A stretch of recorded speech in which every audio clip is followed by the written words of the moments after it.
rent at any branch between 1 November and 31 January, and you're automatically entered into the draw. Bon voyage with Sani Sixt and Win. T's and C's apply. Thank you for joining us. It's just after 1 o'clock. 3 o'clock. This is EWN. It's a cat and mouse game over testimony for MPs at the ad hoc committee, and corruption-accused Judge Portia Phahlane has been granted bail.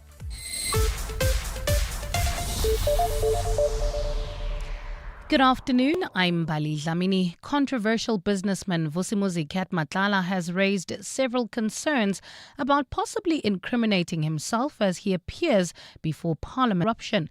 The committee is holding its hearings at the Hoshimampuru Correctional Facility this week to accommodate Matlala, who is awaiting trial at the prison. Matlala says he can't answer every detail surrounding his multi-million rand tender to supply medical services to the police and how this could work against him in any future criminal investigations. Baba Londenze reports. Most of today's evidence so far focused mainly on Vusimuzi Kat Matlala's testimony in relation to tenders he received from the police. He was also questioned by evidence leader Norman Orenser about how he was awarded a 360 million rand police contract to supply medical services to the police. But Matlala said he was not prepared to get into the detail in case he incriminates himself. The thing is, regarding this SAPS contract, I do not want to get deeper into that thing because there's an ongoing investigation about that. So I'll prefer not to talk further about the contract of SADS because I don't want to compromise the investigations or even incriminate myself. But Orenser tried to allay his fears, saying he's protected by parliamentary privilege. You are privileged in the sense that whatever you say cannot be used against you by any outside third party. But Orenser warned him that he will lose any of the privilege if he lies or has committed fraud. Matlala's evidence continues. Baba Londenze, Eyewitness News at the Hoshimampuru Correctional Centre in Pretoria. In the courts now, corruption-accused Judge Portia Phahlane has been granted 50,000 rand bail by the Specialised Commercial Crimes Court. Phahlane and 3 others, including his son Kagiso and the leader of the Jerusalem faction of the International Pentecostal Holiness Church, Michael Sandlala, have been in court following their arrest yesterday. Phahlane is accused of taking bribes of more than 2 million rand from Sandlala in a matter she was presiding over. Khomotso Modise has more. Judge Portia Phahlane has been presiding over the succession battle of the IPHC Church, in which Michael Sandlani is party to in the Pretoria High Court.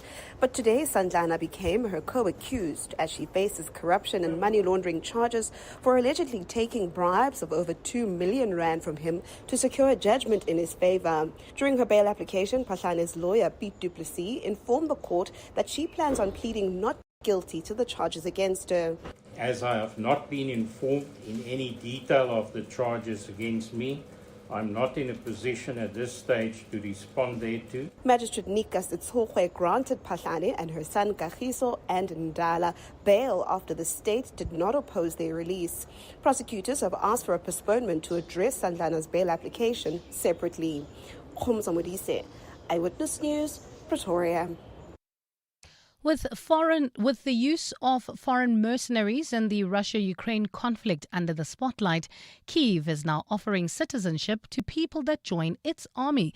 Since Russia launched a full-scale invasion of the Ukraine in 2022, both countries have suffered massive casualties in their respective armies.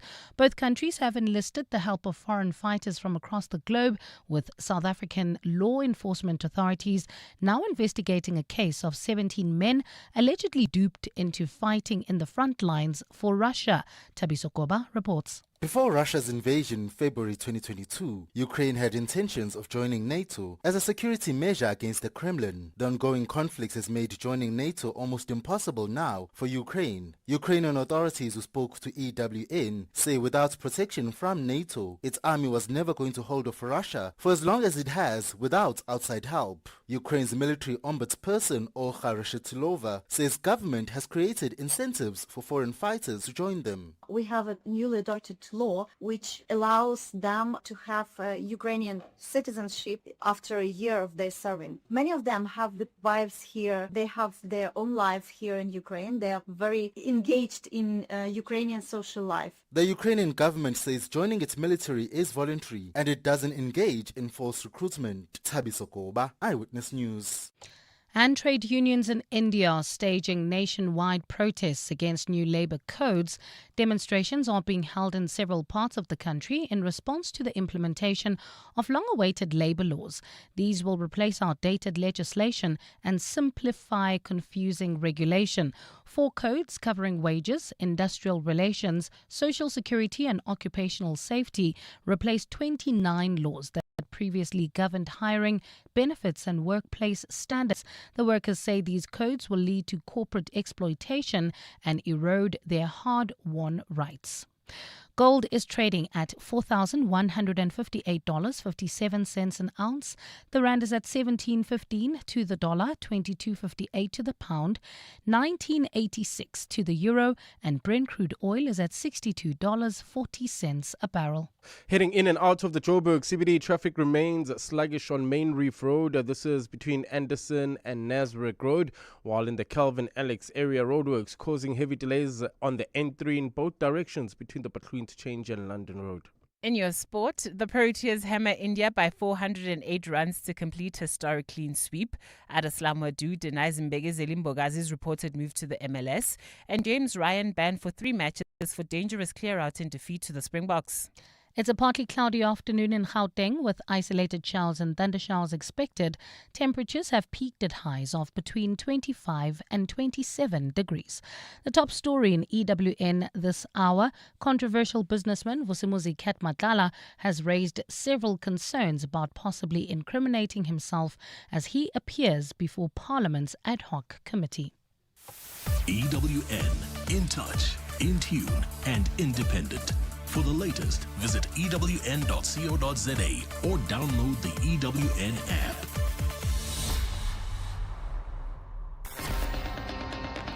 You're with John Perlman on 702. Streaming on the Prime Media Plus app, DSTV channel 856, 92.7 and 106 FM.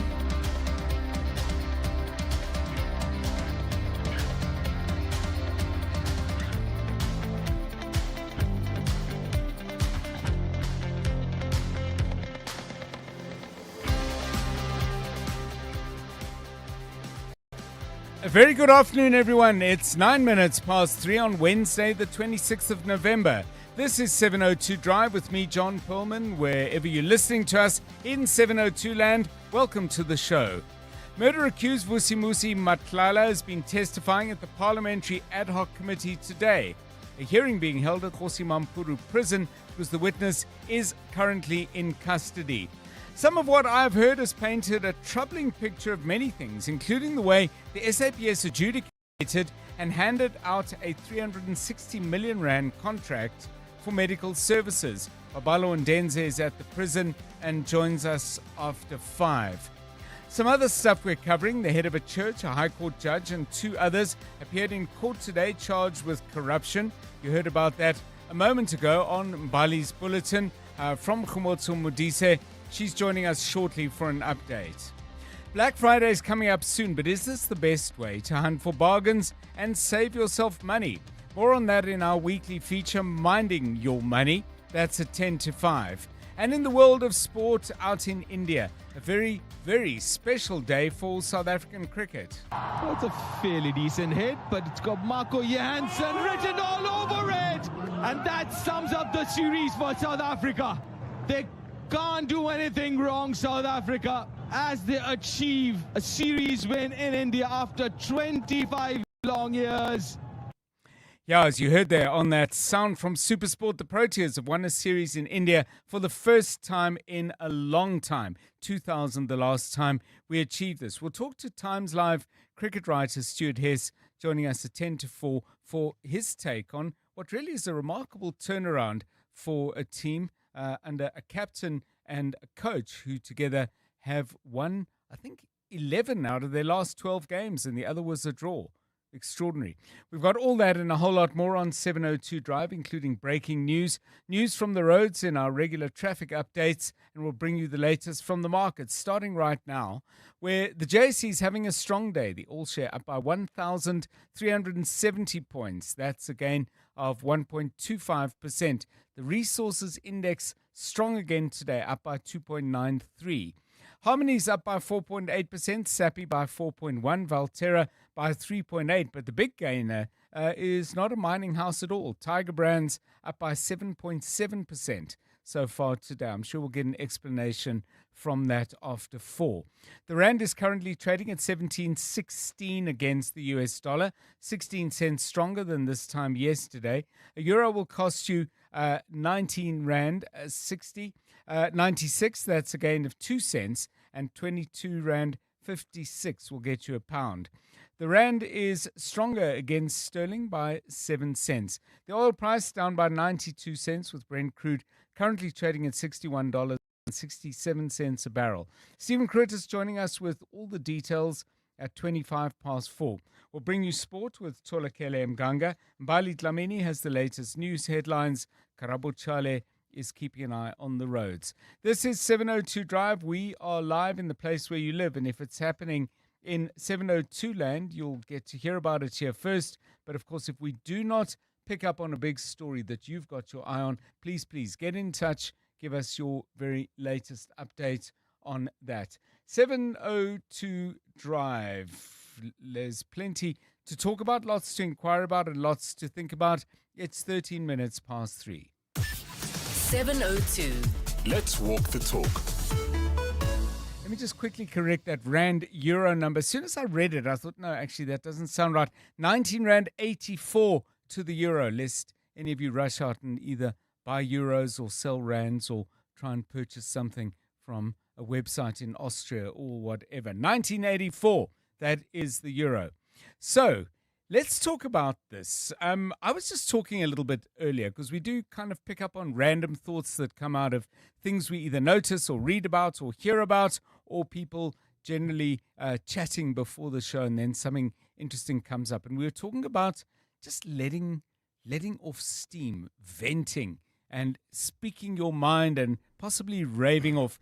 What kind of things make you vent? I can be a little bit of a venter myself.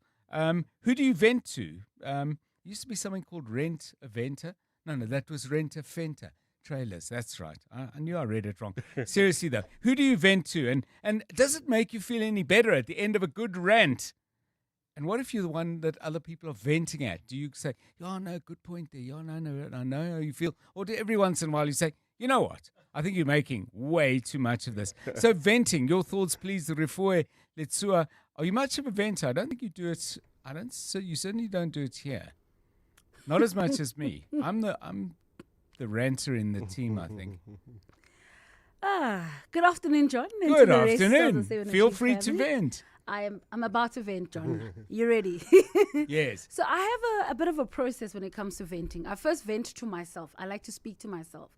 First soundboard, a vent, and then I'm like, okay, who else could actually relate to this venting? Then I find that second person. So I would have blown off the steam by myself and then speak to another person. People like to vent to me. And sometimes it's people that I don't really speak to. So when that happens, I'm sorry to say this, sometimes I go to my happy place in my head. Because it's like, why are you venting to me, though? Yes. We're not even friends. I don't know your last name. So I think maybe they feel like it's a safe space to vent. And I try to be objective about it. But most of the time, I just go to my happy place. Okay. I'm Like you zone out. I zone out. You are caller number 55. Your call is important to us. That's what's happening in my head. Yes. And then I've got the holding music in my head sometimes. Okay. And what's on your face? I mean, if it's I try to keep if a it's straight face, face. Okay, so if it's Straight face to face, neutral. you keep eye contact. Eye contact, and I do the nodding, you know. Okay, and you don't ever like put your fingers in your ears and go. I don't. No. I wish I could sometimes. Okay. But people need a safe space, so I do try to be as fair as possible. It's very good of you. So Karabo Chale, venting. Well, how do you go about it? If indeed you go about it at all. If I'm comfortable with you, I'll definitely vent. I have a few people that I vent to.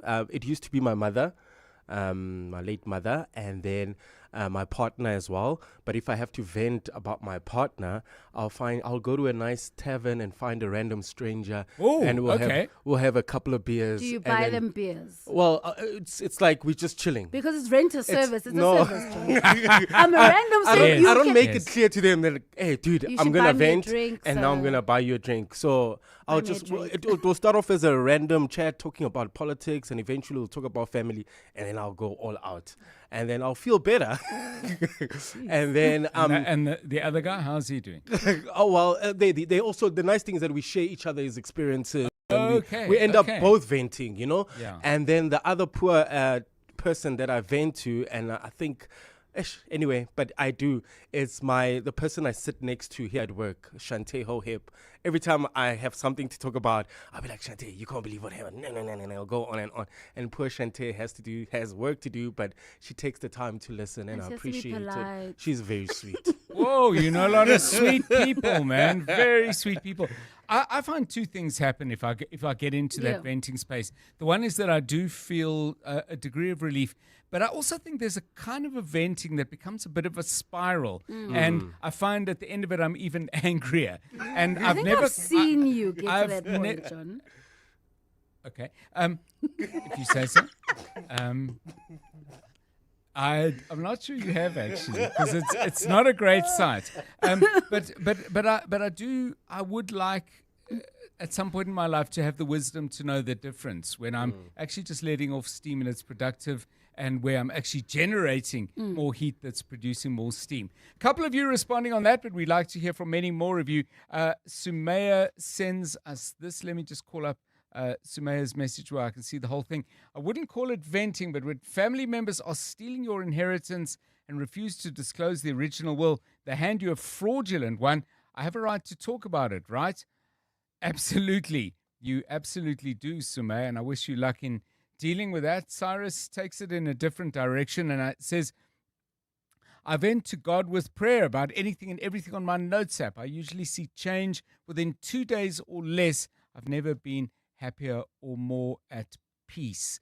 Joni, I mainly vent about work. I actually have an awesome job. I only work 29 hours a week, 4 days on and 4 days off, but with a full-time salary. I work night shifts, so I'm able to work from home. Don't have to interact with any managers or staff I don't like. It's also a lower volume, which gives me more free time as day shift staff. But I do vent about work and the stupidity of the general public. I vent towards my sister. I do feel better.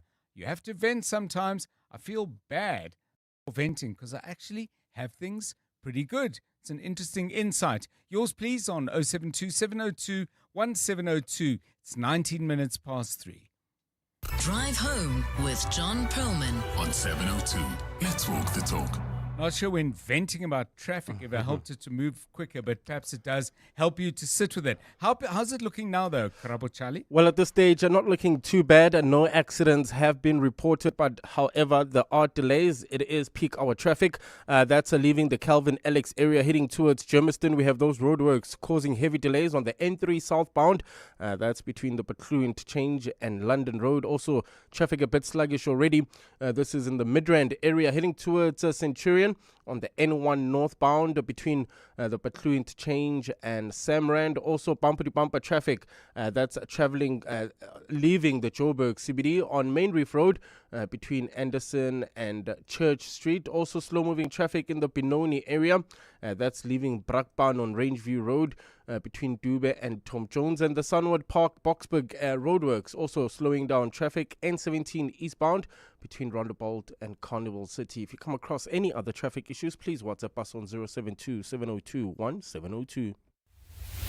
Clement Maniatella. Weekday mornings, 9 to 12. 9 to 12. Why are metros or municipalities not budgeting enough money for infrastructure? Enough money must be budgeted because you are able to raise revenue. And the revenue that we are raising at the level of your metros, let's talk about metros, are there to do current maintenance. They're not even budgeting for future. Because look at the budget of Joburg. It will show you that all that they have raised, they can only manage the current challenge, not the backlog, not the future. Councillor Lesecha Dikhale.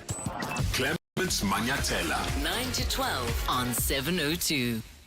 In a world where markets move fast, confidence isn't a luxury, it's a necessity. Prime XBT is empowering a new generation of traders with a next-level trading experience that puts control back where it belongs, in your hands. Catch 702 in conversation with Prime XBT this week on The Money Show with Stephen Curtis, unpacking their seamless, integrated trading platform. Discover how they're redefining what's possible for traders through knowledge, cutting-edge technology and trust. Don't miss it. Prime XBT, empowering traders to succeed on 702.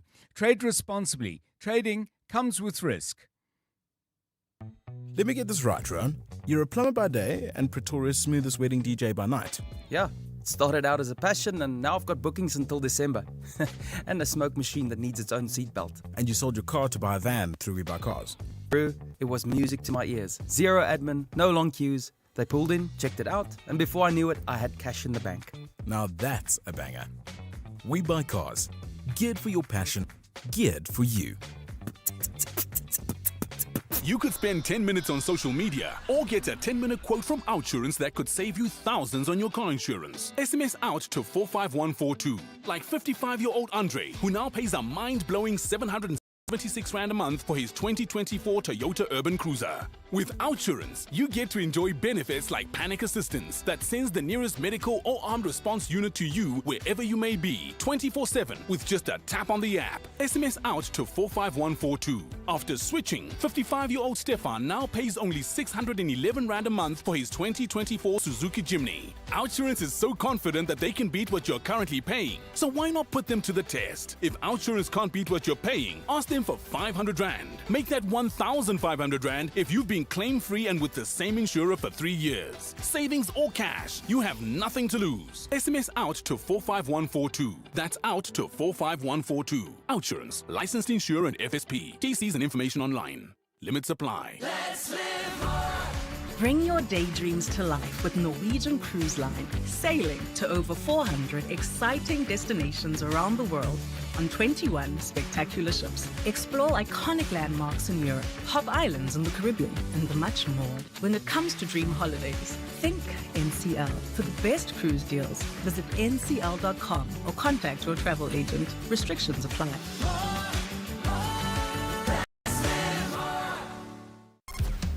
You're with John Perlman on 702.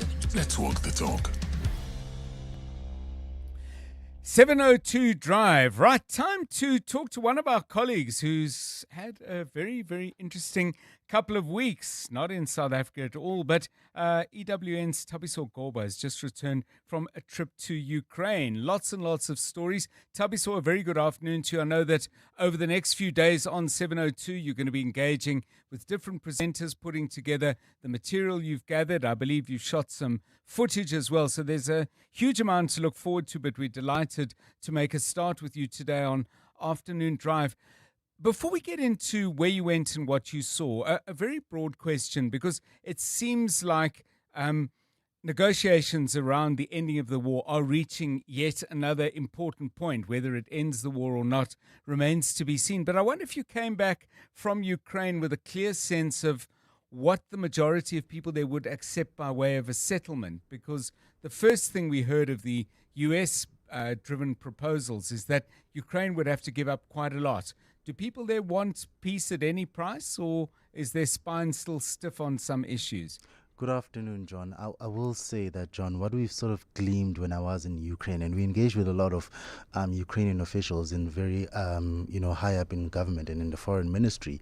And what we've sort of gleaned is that they sort of reject the Trump proposal, the 28th plan, because at the end of the day is any proposal from Ukraine, or any proposal from the Ukrainian side, any proposal that requires them to give up their territories is just out of the question. And this is because, John, one of the things I found interesting is in terms of how the Ukrainian government sort of terms these territories that Russia has gained. They call them temporary occupied territories. So they believe that they're temporary. This even applies for Crimea, which Russia got about 10 years ago. They believe that this is a temporary occupied territory and they are going to, at some point, get it back. So from the Ukrainian side, any position which requires it to give up its territories is out of the question, because at the end of the day, the government says that these people that are, or they people, the Ukrainian people who are currently living under Ukrainian occupation in those territories, those people are looking at them to come save them. They're looking at the Ukrainian government to come save them. So the Ukrainian government cannot accept a deal where it's going to leave some of its people under Russian occupation. Tabiso, we heard you on Mbali's bulletin at the top of the hour, and I'm sure there's more to come, but talking about foreign people who are not Ukrainian, but who've nevertheless come to that country to bolster the war effort and to go and fight either on the front lines or provide technical and skilled services a little bit further back. And obviously that's very topical for us with the news of the people who have been duped into going to the Russian side of things. What was your sense, though, of, the numbers of these foreign fighters who are in Ukraine, the way in which they're viewed? Share a little bit more than we got from the bulletin, if you will. As you said, John, it's a very topical topic, because obviously there's a case here of 17 South Africans. They are fighting on the Russian side. Right. Now, this war this conflict between Russia and Ukraine, it has involved a lot of foreign mercenaries. I mean, that word is obviously not Russia and Ukraine both don't like that word, but that's what it's called when you are a foreign person fighting for a foreign army. That's what you are. You're a mercenary. Yes. And for Ukraine, John, unfortunately we didn't get the numbers, but what we do understand is that it is a substantial amount of foreign people that are fighting for Ukraine. And this is its basic numbers for Ukraine. Ukraine hasn't had any sort of ground help from the United Nations. It hasn't had any ground help from NATO. We obviously know that it tried to join NATO and that was unsuccessful. Right. And when you look at obviously just the numbers, the Russian army is much, much bigger than the Ukrainian numbers. So for Ukraine, for them, they said we had to do something. And again, I have to say that I was obviously on one side of the conflict. I didn't go to Russia, so we only had an opportunity to speak to the Ukrainian government. And what the Ukrainian government has said is that, the people that join us, they join us voluntarily. We're not any false recruitment scams, and that's obviously they do offer incentives that we talked about. Is that after a year you get citizenship to become Ukrainian, and that also comes with a lot of other benefits. So, Tabiso, I mean, we're going to be hearing a lot more from you on this station. I'm really looking forward to it. We'll update people on where they can go and find your stuff online. But after, I'm sure, the time you've spent there, you've come home with a head full of memories and lots of images, both captured and in your own mind. What for you is the most striking thing, if indeed there is one? I mean, if you had to pick a powerful impression or a particular moment that you can share with us just to get us going for what's still to come, what would that moment be? I think from a personal point of view, John, the cold, it was incredibly cold.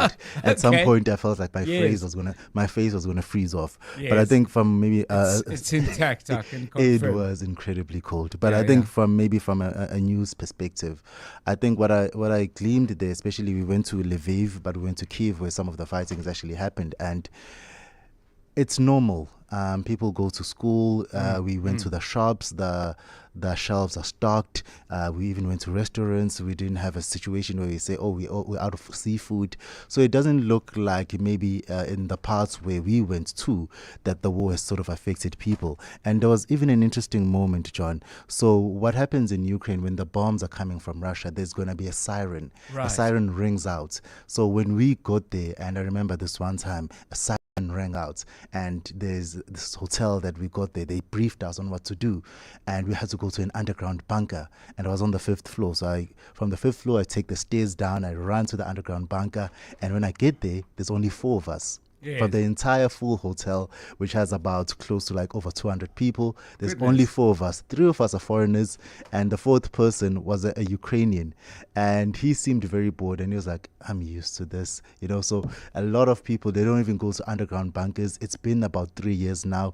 Yes, there's still attacks happening, but for a lot of people, especially in those central areas, people who don't live near the border where the fighting is happening, they sort of become, I don't want to say complacent, but they sort of They're become worn used down to in it, many ways. basically, because you can't at every turn run to the bunker. So I think that's what stood out for me.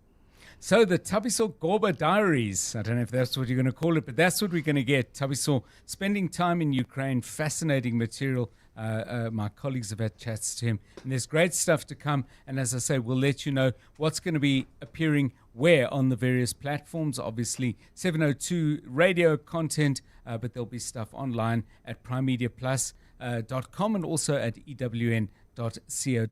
Look out for that. 29 minutes to 4. Right, let's go down to KwaZulu-Natal. Political ructions there. Mbali Dlamini has that story and a good few besides. Good afternoon. Thanks, John. A very good afternoon. As a vote of no confidence against him looms, KwaZulu-Natal Premier Thamsanqa Ntuli says the Umkhonto weSizwe party has been targeting him for a while. The party has informed the Speaker of the KZN Provincial Legislature of its intention to table a motion of no confidence against Ntuli in the next sitting. The party has cited financial mismanagement as well as a failing government of provincial unity as its reasons, but Ntuli insists that the coalition is intact and has made good strides in a period of a year. Ntuli spoke to journalists on the sidelines of a cabinet community program in Gwandengezi in the west of Durban today. Nhlanhla Mabaso reports. Despite a possible vote of no confidence against Premier Thamsanqa Ntuli looming, he remains confident with his work. He says the MK party has been against him since his appointment in June last year. What else can you expect from the MK? Because right from the beginning, they were saying this premier is not going to last 3 months. After 3 months, it's going to last 6 months. And after a year, now they are bringing a motion of no confidence. He says the party is playing politics and the looming motion of no confidence undermines the administration. The people of KwaZulu-Natal are seeing a change. They are seeing government that is able to work closer with them. They are seeing government that is stable. The investor confidence has improved in the province of KwaZulu-Natal. And then you go for a motion of no confidence. That is quite very unfortunate for the people of KwaZulu-Natal to have such leaders in those benches. It's now up to Speaker Nontembeko Boyce to indicate whether the matter will be in the order paper or not. Nhlanhla Mabaso, Eyewitness News, Durban. To the Western Cape now, where convicted husband killer Najwa Peterson's fate hangs in the balance as the Correctional Supervision and Parole Review Board considers her parole application. She's up for parole after serving 19 of her 28-year sentence for orchestrating her husband Talib Peterson's murder. This is her second parole hearing after her parole placement date was referred for review last year following an objection from Talib Peterson's family. The music and theatre icon was shot dead at his Athlone home on the night of December 16th in 2006. Ntutuzelo Nene has more. There's a lot of anticipation on whether Najwa Peterson will be released on parole or not this year. The community of Athlone is divided on her possible release, with some believing she deserves a second chance, while others feel she's shown no remorse and should remain locked up. Najwa and her two co-accused, Wahid Hassan and Abdul Rashid Mjedi, were sentenced for the crime in February 2009. Hassan was sentenced to 25 years for killing Talib and is out on parole since October last year. Mjedi, who organized the hitman, was sentenced to 24 years and was released on parole in 2020. Ndutuzelo Nene, Eyewitness News. And an internet rights group has launched a legal challenge to halt Australian laws which will soon ban under-16s from social media. The Digital Freedom Project says the law is unconstitutional as it robs them of their right to free communication. It says other measures to improve online safety should be used instead. From the 10th of December, Australia will force social media platforms such as Facebook, Instagram and TikTok to remove all users under the age of 16 or face hefty fines. It's a partly cloudy afternoon in Gauteng with isolated showers and thundershowers expected. Temperatures have peaked at highs of between 25 and 27 degrees. Well, at this stage in Midrand, heading towards Centurion, bumper-to-bumper traffic, N1 northbound between the Bethlehem Interchange and Samrand in Calvin Alex area. You can expect about a 30-minute delay due to roadworks. N3 south between the Bethlehem Interchange and London Road. Sunwood Park, also roadworks slowing down traffic. N17 eastbound between Rondebolt and Carnival City. The top story in EWN as a vote of no confidence against him looms. KwaZulu-Natal Premier Thamsanqa Ntuli says the Umkhonto weSizwe party has been targeting him for a while. The Midday Report. Weekdays, 12 to 1.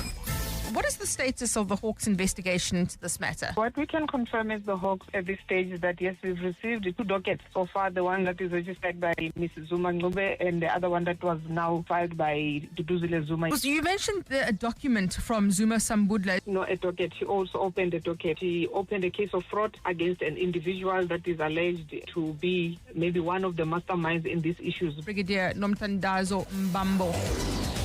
The Midday Report with Mandy Wiener. 12 to 1 on 702. 702. Whether it is a CCMA referral, problems with a mechanic, unfair blacklisting, or an uncontested divorce, Clientele Legal offers professional legal services to all South Africans. Our plans are affordable, and you receive up to 745,000 rand worth of legal services per year. We cover civil, criminal, and labor-related matters. Our nationwide legal teams are standing by to support you 24 hours a day. Plus, all plans include a 5,000 rand bail benefit. Join today. SMS LEGAL to 48721. That's legal to 48721. Clientele General is an authorized FSP and licensed non-life insurer. T's and C's online. Standard rates apply. And the award for the spiciest stunt performed in a bowl goes to Tom Yum Cruise. Thank you everyone. Wow, what an honor. I'd like to thank the chilies, the lemongrass, and of course, Simply Asia for believing in my flavor. It's the summer of stars at Simply Asia. Stand a chance to win a Toyota Starlet when you spend 200 Rand or more on our famous flavors. Order now. Simply Asia, connecting the Thaiway. The Dial-A-Bed Black Friday sale is now on with 20% off absolutely everything. Start Black Friday shopping today and save thousands on all our best brands. 40 Winks, Sealy, Simmons, Dunlop King Coil, in all sizes, all less 20% and all ready for fast delivery. Dial-A-Bed, sleep for life. Now reopened in the Park Meadows Centre opposite Eastgate Mall. EWN Sport. Okay, let's find out what's happening out in the world of sport. Tolakele, we both thought South Africa batted too long. Turns out they didn't, eh? And that's why we're not the coaches, John. Indeed. And South Africa beat India by 408 runs in the second test as they completed a whitewash in their first series sweep in the country since 2000. Chasing 549, India were all out for 140 on the final day, as Ravi Jadeja top scored with 54. Captain Themba Bavuma has praised spinner Simon Harmer after he finished with figures of 6 for 37. I think Simon, obviously, he's coming in heavily posted. Our resources from a spin point of view, as a team over the years, we highly relied on Keshav Maharaj. He probably wasn't at his best in this series, at his own admission. And I think the way Simon came in and he did what he had to do, and also supported by the other guys, David Mockram, Tisami, getting that breakthrough for us. But I mean, I've always said this, our bowling has always been a strength of ours. And again, the way the guys have stepped up, even though we didn't have our main bowler being Kagiso, it was incredible. There's just one Bidway Premiership game this evening as Orbit College hosts Stellenbosch. Last night, Orlando Pirates moved joint top of the standings with Mamelodi Sundowns. That follows their 2-0 win over Chippa United. After the encounter, Adeslam Adu discussed the future of Mbegeze Limbogazi, who's been linked with the move to MLS side Chicago Fire. I am not aware about this news. For me, Mbokazi is still in my group. Today, like I just said, I rotate the players. He's one of the most important players in my group. He's still, for me, still with me, and that's it. He's my player still. The 7th series kicks off this weekend, and ahead of it, Blitzbach head coach Philip Sneeman has recalled stalwarts Christy Grobler and Donovan Don to his team.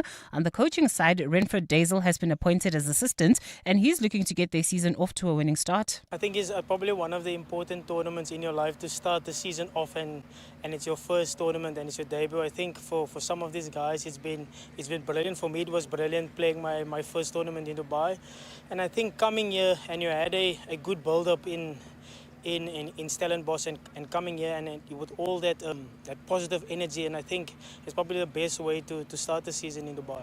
And Ireland lock James Ryan has been banned for 3 matches, having made a dangerous clear-out at a ruck during last weekend's loss to South Africa in the Autumn Nations series. He was initially yellow-carded, but it was upgraded to a 20-minute red card for a head-high challenge on Springbok hooker Michael Marks. The second-row forward could miss just 2 matches if he takes part in World Rugby's coaching intervention program.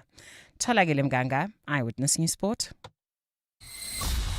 EWN Traffic. Eyewitness News traffic with Plumlink, your local plumbing store. Visit plumlink.co.za to find your nearest store. Getting busy out in the area of Alex and Kelvin. Here's Karabo Charlie with the latest news. Yeah, it's those roadworks, John, causing about a 30-minute delay in the Calvin Alex area. That's if you're heading towards Germiston on the N3 southbound. You can expect about a 30-minute delay between the Butlu interchange and London Road. Sunwood Park, Boksburg, heading towards Brakpan roadworks, also slowing down traffic. N17 eastbound from Rondebold all the way to Carnival City, while in Midrand, bumper-to-bumper traffic. N1 north from the Butlu interchange to Samrand. Leaving Santon, expect delays on Greystone Drive between Rivonia Road and Catherine Street. If you come across any other traffic issues, please WhatsApp us on 072-702-1702. There's more EWN on air, online, and on the EWN app. If it's plumbing, you'll find it at Plumlink, South Africa's largest plumbing retailer. From pipes, fittings, geysers and baths, to basins, taps, tools and accessories, we've got it all. With more than 10,000 quality products at the right price and over 150 stores nationwide, there's always a Plumlink near you, ready to help with expert advice and unbeatable value. Find your nearest branch today at plumlink.coza. Plumlink, your local plumbing store. You're with John Perlman on 702. Let's walk the talk. 702 Drive, it's 18 minutes to 4. We were asking you questions about, do you vent? Who do you vent to? And after you vented, do you feel any better? And if you're being vented to or at, what's your approach? Do you ever once in a while show some tough love and say, hey, listen, this isn't as bad as you say it is, or this is not doing you any good? A couple of comments before we get Tola Kelly's view. Peter says, a man does not vent out. Education. Peter says, from initiation schools. Tabo says, if I want to vent about my family, I do that with my colleagues. If it's about my wife, my dad's cousin is my safe space. Heidi says, what really annoys me when I vent is when people interrupt me to give me advice. Venting, she says with an exclamation mark, is a one-way channel. No advice or a personal story of your own on how you relate. And in case we missed the point, no, she says with an exclamation mark. Cecil shares this, which I find quite interesting, the point at the end in particular, mainly to my partner, my sister, and a couple of close friends. He says, I find most comfort, however, in my journal. I've always been a journaler, a skill I've taught my learners being an English teacher. The journal is now on my Facebook page. Okay, we'll go and check that out. So does writing act as a decent substitute for venting? Can't say I've ever tried it. Tola Kele, are you a venter? Are you a renter-venter for other people? Both. I have close enough friends where I feel like I can be open and honest and just speak my mind, and I feel like they're a safe space.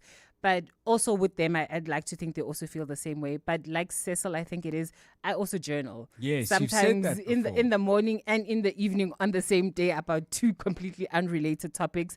But I'm also someone that also talks aloud to themselves in the car. And I always say to myself, okay, if it's like a work-related thing, the car is the only place where I can vent about it, because I refuse to bring that energy from one space into an energy of another space. And for me, my home is a safe space where I need to have peace. I need to have quiet. So I don't like to mix and mingle what's happening at work and at home. So the car is the place where I do a lot of like my inner thoughts, have conversations, respond to myself. And then I'm like, okay, that's done. We're moving on. So it sounds to me like a lot of what you do is like almost instead of venting and pre-venting, because it doesn't sound like your kettle ever, certainly not often, comes to any kind of boil. You keep things at a warm water level, and then you find a way to deal with that. I mean, do you ever just lose it? I do. Okay. Some people would argue it's people pleasing, where I'm giving myself the solutions as opposed to confronting the problem. But I never want to be in a situation where, when I'm venting, like the one lady said, where you're constantly interrupting me with your solutions, then I end up saying something that I regret. And then it's something that someone holds on to, because in the heat of the moment, I just said it just to be flippant about it. But for them, it was a scar on their heart. So a lot of the times I'm like, if you were to say this thing and vent it out and just speak your initial thoughts, is it worth breaking up the friendship or the relationship by hurting someone else's feelings? So speaking of awkward moments out of venting, this is priceless from Musa. He says, I vent to my attentive 11-year-old son, who gives the most bizarre advice and then brings up past venting in the most awkward situations. Karabo Chale is taking notes there, maybe. Eh? Clearly, yeah, definitely. How these things may come up through the eyes of a much, much younger person. It's 14 minutes to 4. John Perlman On 702. 3 to 6 p.m.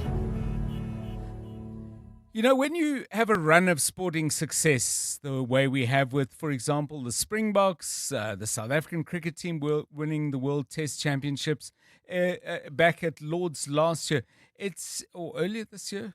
Time flies. I think it was earlier this year. Anyway, it doesn't really matter. The point I'm trying to make is that sometimes we lose perspective on the enormity of a particular success. And I think we might be in danger of that in regard to South Africa winning not just one, but 2 tests and the series away in India. It's something we haven't managed to do since 1999, 2000. And if you look at the players who are involved in that, also a 2-0 win over 2 tests, names like Alan Donald and Jacques Callis tell you something, Sean Pollock, tell you something about the caliber of players who delivered that triumph. And we could again look at others who didn't succeed in India, and there are some great names there as well. So let's get some perspective on this, and we'll talk now to Stuart Hess, sports reporter at Times Live and somebody who's been covering South African cricket for a long, long time, and with a lot of perspective on the ups and downs of the Proteas. Stuart, welcome. It's good to have you with us. I'm really glad that we're getting a chance to chat, because we've chatted before when over many years when things haven't been going that well. But this team, before we get to the specifics of the India triumph, I want to go back to the start of Temba Bavuma's captaincy and Shukri Conrad taking over the coaching reins. Between them and obviously with key players in the team, they've done something quite remarkable. What are the key foundations of that in your view? Good afternoon. Good afternoon, John. I think the basics of it, surround a sense of selflessness among the players, and you could see some of that. You've seen some of that over that period, and very specifically in this Test match in Guwahati that South Africa won this morning. I'll use one example, and that was Kagiso Rabada, who is arguably the biggest star in that team and hasn't been able to play in this series because of a rib injury. Right. And yet, on the first morning, he was running 12-man duties. He wasn't doing a great job of it. He was dropping gloves and dropping the water. But that, when the team's biggest star is willing to go, look here, I'll come out here and help the openers out here. You guys need gloves. You guys need a drink. That just shows, the culture within the squad. That was very specific around KG, but you've seen it with people like Senioran Mutasamy, with Corbin Bosch, who play the odd test match and then they get dropped and then they get pulled in again, and yet they still produce really significant contributions every time. And I think between them, Conrad and Bavuma have really built that and inculcated that into the change room. And it is a major strength of the South African team, which has helped them to achieve some of the remarkable things we've seen this week, the week before, and of course in June at Lord's when they won the World Test Championship. So it was this year. I mean, how can I imagine it was last year? We won't even go into my moment of delusion. But Stuart, winning in India, put that into context. Tell us exactly how difficult that is. I know this is an Indian team that's had some of its own struggles, but nevertheless, this is huge, I would think. So since South Africa last won in India in 2000, as you mentioned earlier, in that 25-year span, only 3 other teams have won series is in India. England, Australia, last year New Zealand. South Africa became the fourth this morning. They just don't lose in India. It is extremely difficult to go there. India have been through multiple transitions themselves in that period and have still kept this very strong home record. I think the former Australian captain Steve Waugh once referred to it as the last frontier for Australia. Right. And South Africa have kind of sort of found that in this last period. I mean, even subsequent to 2000, Graham Smith led teams there that could only draw, and those draws were actually celebrated at the time as being those are great achievements. So we've gone there. I don't think many people again gave South Africa much of a chance this time. It's something that Temba Bavuma has become quite used to, where his team don't get given chances or nobody regards their chances very highly, and yet they've pulled off a remarkable feat there. I mean, you win a test match in 3 days in Calcutta on a ragging pitch. You then go to Guwahati, which is much flatter, and you take that test match to 5 days. You outbat India. Harmer's outbowled their spinners. It's a hell of an achievement and one that they should celebrate. And that any followers of South African cricket should celebrate as well. So, Stuart, I mean, when one looks back on test matches past, your eye tends to go to the numbers because, you see who made big scores, what were the big partnerships, who got a large number of wickets and so on. When they're fresher in the memory, though, you've got a much better sense of the kind of accumulation of small but important things that maybe give us a good sense of how this team has actually played as a team. I mean, the thing that comes to mind for me is neither of the two openers, Ryan Rickleton and Aiden Markram, got big scores, but they never, ever failed to put on a decent opening partnership. Is that illustrative of a way of playing with the team cause in mind and not just for your own stats? It's absolutely the case. You saw that on the first morning in Calcutta where they put on 59. You saw it on the first morning of this test in Guwahati again where they put on 87. It's putting your own statistics aside and going, well, the situation of the match, the situation of the innings, this is the job that we need to do. And that's what they've done. Senor Mutasamy, I'm going to come back to him again. Yes. In domestic cricket in South Africa, he's an all-rounder, but he's viewed as a bowling all-rounder. Mm-hmm. He goes over to India, he gets picked as a batter for this test match, and he makes 100. And he doesn't bowl he bowls 3 overs before the second new ball in the first innings, and he doesn't bowl again until after tea this morning, and then he picks up a wicket with his 5th ball. It's just, recognizing the moment that you can contribute as a player. And that is something that Bavuma and Conrad have inculcated over the last 2 years that they've been at the head of the test side. Stuart, I want to look at the game in South Africa in broader terms. I mean, I can't begin to describe my frustration, and I don't regard myself as alone in this. But, the team playing the way they're playing, you want to say, they're going to be back. In December, I'm going to go to Durban for the Boxing Day test. I'm going to be in Cape Town, etc., etc. We've got to wait until next September to see our test team in action, the world champions, which is crazy. But the question is this: obviously, the commercial health of South African cricket is really booming because of SA20, but it has implications on the playing side as well. Do you think we're on the way to getting that balance right? Because in fact, we're doing really well at T20, we're doing well at SA20 in a commercial sense, and we're doing very well in the 5-day game. I mean, can we be optimistic that we're not going to see players sort of giving up their wickets cheaply? They don't seem to be doing that. No, they don't. I'm extremely frustrated myself that I don't get to see this team play a test match in South Africa this summer. That being said, the famine this summer is a feast next summer when there's 8 test matches in South Africa. Okay. And series is involving England and Australia. So, there's actually as frustrating as December and January is going to be for those of us that love test cricket, there's really something to look forward to in a year's time. It is important South African cricket has gone through many troubled times. The game's finances suffered as a result of the administrative shenanigans at CSA, and they've just created stability now at the administrative level. They've got, the talent within South Africa. We've seen it. We've seen what it's capable of doing, not just with men's cricket, but we've seen the women's side as well, and even at junior level. So, South African cricket is tracking and trending in the right direction. People that run the game really need to be careful about how they manage it. They really need to take care of it, and build around what we've seen from Themba Bavuma and Conrad in these last 3 years, because there's more good in South African cricket right now than there's ever been, I think, in the post-isolation years.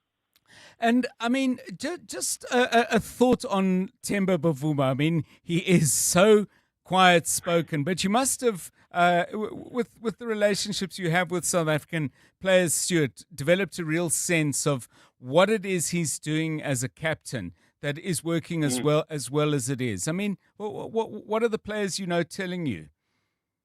He's a remarkable individual in that he's obviously captain, so he understands what he has to do from a leadership perspective and what he has to do from a batting perspective. But he's also good at assigning roles to players. So he's spoken about this quite a lot this year, actually, is the importance of people like Keshav Maharaj, like Kagiso Rabada, like Aiden Markram, the senior core that he has around him. He was mentioning it just this morning as well after the match finished, where he said that those three, they're kind of like the brains trust with him and make tactical decisions on the field. But he also allows them in the change room, to set the tone or to say words perhaps that will inspire the team before they go out for a session of play. He's happy to let that happen, but he is quite clear that the overall ethos is something that he's in charge of. He made no bones. He makes no bones about that, and so they all look at him. You saw how they celebrated last week in Calcutta, the half century that he made there, and all of them spoke about how important that innings was. It's the same with what took place at Lord's this year, when on one leg he made a half century in the second innings. So this is his team. Make no bones about it. He may be slightly quieter, not maybe as outspoken as someone like Graham Smith used to be, but this is very much in the same way that was Graham Smith's team in 2008, 2014.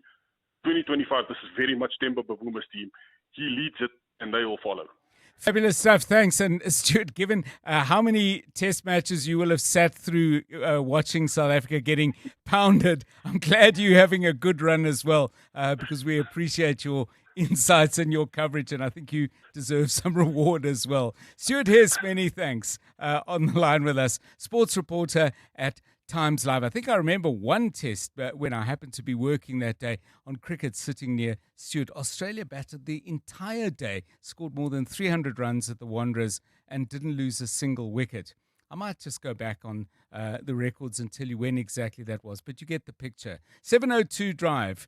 This is the afternoon show with me, John Perlman. We've got good stuff for you, but first the news at 4 coming your way. Africa Milani. Weekday mornings, 4 to 6. And I'm asking the question, what is a reasonable expectation as far as visible policing is concerned? There are a lot of police buses passing around my town, particularly in Randfontein. They will just pass by and a group of people will be sitting there. They will be drinking liquor in public, smoking marijuana and the other things in public. They would never speak to them. And I think you've literally nailed it on the head, where we have such disregard and disrespect for the police service because they are no longer trusted members of society. Africa Milani. 4 to 6 on 702. Mom, I know what I want to be when I grow up. Oh, really? I want to be an astronaut. An astronaut? Aren't you aiming a little high? Well, that's where you come in. I need you to buy me Pediasure. It has 27 vitamins and minerals to support my growth so that I hit all the milestones, and it's scientifically proven. Okay, Miss Lever. Where can I buy Pediasure? It's available at pharmacies and retailers in South Africa. Pediasure by Abbott. Approved by kids to fuel their dreams. Let's count backward. 5, insurance. 4, pineapple. 3, insurance. 2, pineapple. 1, you're under. Pineapple FSP 48650 is underwritten by Omart Insure Limited, a licensed non-life insurer and authorized FSP. The Dial-A-Bed Black Friday sale is now on with 20% off absolutely everything. Start Black Friday shopping today and save thousands on all our best brands. 40 Winks, Sealy, Simmons, Dunlopillow, King Coil, in all sizes, all less 20% and all ready for fast delivery. Dial-A-Bed, sleep for life. Now reopened in the Park Meadows Centre opposite Eastgate Mall. This is EWN. Vusimuzi Kat Matlala denies involvement in Tembisa hospital tender fraud, and corruption accused Judge Portia Pahlane has been granted bail.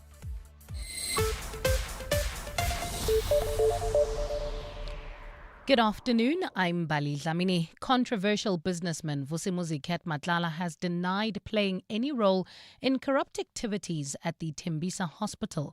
Matlala says his company only provided the hospital with requests for quotations. He has been testifying before Parliament's ad hoc committee, which is investigating allegations of police corruption. The committee is holding its hearings at the Hoshimamburu Correctional Facility this week to accommodate Matlala, who is awaiting trial at the prison. Recently, the Special Investigating Unit revealed that over 2 billion rand was stolen from the hospital through dodgy tenders. Matlala says law enforcement has never contacted him about any investigation linked to the Tembisa hospital. Regarding past dealings with Tembisa Hospital, my company has previously supplied them with RFQs. I have not been approached by any law enforcement agency regarding an investigation into me concerning Tembisa Hospital. There has been ongoing investigation by the SIU in regard to this matter, and I believe there is an inquiry docket open either by the SAPS or IDEC. And as a result, I cannot comment any further. In the courts now, corruption-accused Judge Portia Pahlane has been granted bail of 50,000 rand by the Specialized Commercial Crimes Court. Pahlane and 3 others, including her son Kagiso and the leader of the Jerusalem faction of the International Pentecostal Holiness Church, Michael Sandlana, have been in court following their arrest yesterday. Pahlane is accused of taking bribes of more than 2 million rand from Sandlana and in a matter that she was presiding over. Khomotso Modise has more. Judge Portia Pahlane has been presiding over the succession battle of the IPHC Church, in which Michael Sandlana is party to in the Pretoria High Court. But today, Sandlana became her co-accused as she faces corruption and money laundering charges for allegedly taking bribes of over 2 million rand from him to secure a judgment in his favor. During her bail application, Pahlane's lawyer, Pete Du Plessis, informed the court that she plans on pleading not guilty to the charges against her. As I have not been informed in any detail of the charges against me, I'm not in a position at this stage to respond thereto. Magistrate Nika Sitsohwe granted Pahlane and her son Kagiso and Ndala bail after the state did not oppose their release. Prosecutors have asked for a postponement to address Sandlana's bail application separately. Khomotso Modise, Eyewitness News, Pretoria.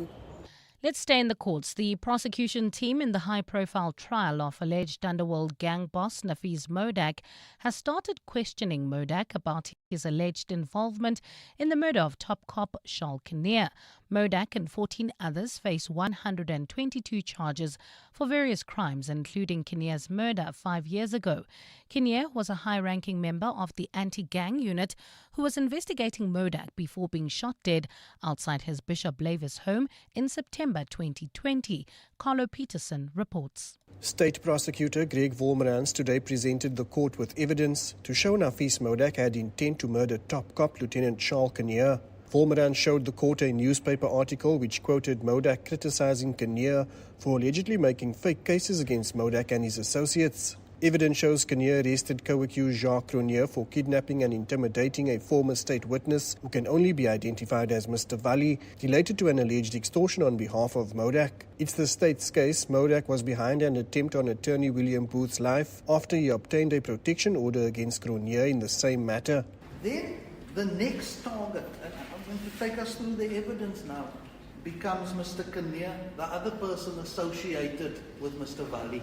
Modak insists Kinnear was part of a conspiracy against him on behalf of his alleged underworld rival Jerome Donkey Boyson. Carlo Peterson, Eyewitness News, Western Cape High Court. The Human Rights Commission says failures within the Madibeng municipality have fueled racial tensions amongst businesses in Hartbeespoort. Commissioner Tsepo Madlingozi revealed this after the commission investigated claims that black applicants were unfairly excluded from land lease allocations along the dam. The Hartbeespoort Community Development Initiative accused the municipality of weaponizing noise pollution bylaws, but the commission found the real problem was the municipality's failure to enforce those laws.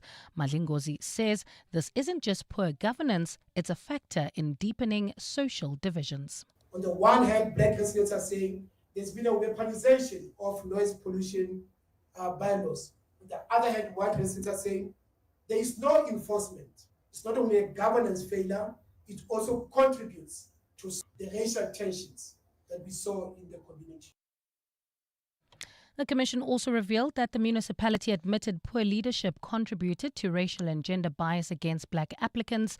It has now ordered Madibeng to publish outstanding environmental and noise regulations and submit an enforcement plan. The period poll in South Africa, poor leadership, considered that there was poor leadership and instability in Madibeng. So they must gazette the bylaws and submit an enforcement strategy.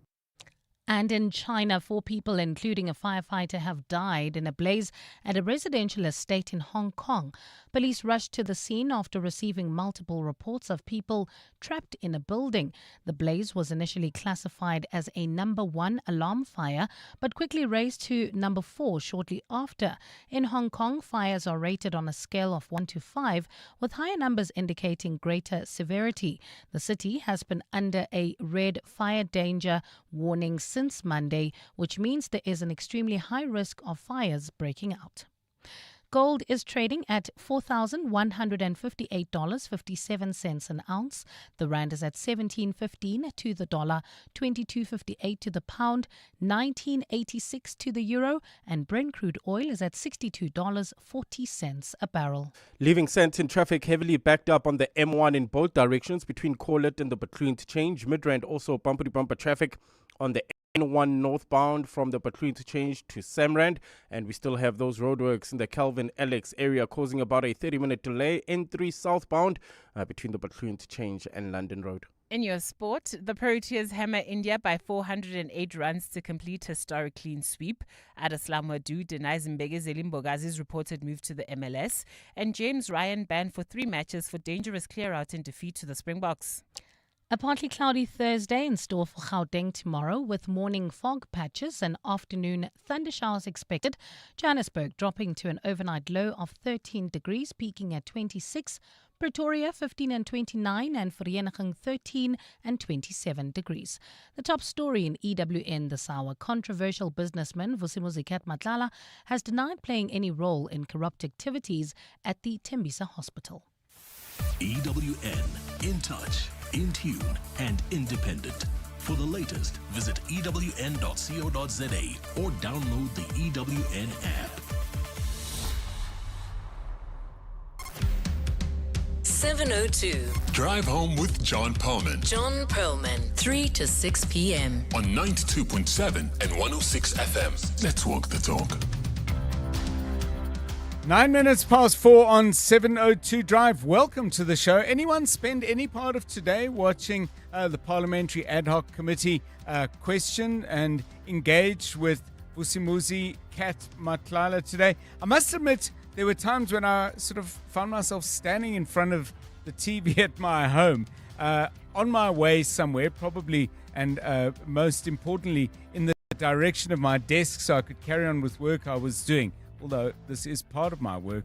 But yeah, I found it absolutely compelling just watching this thing develop layer upon layer. There have been no moments of extreme drama where you clasp your hand to your mouth, although I do see one of the MPs holding his hand to his head.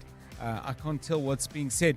But yeah, it's been a steady accumulation of important facts and important details, particularly when you match that up against other things said in this forum, but also said at the Madlanga Commission. So if you've been listening and you've got something you want to share on that, please do give us a call on 011 883 0702 and 072 702 1702. I think it was on Tuesday, Clement was suggesting people call in sick for this and get a chance to listen in properly. I'm not sure if anyone did, but your thoughts, please, on the numbers I've just given you.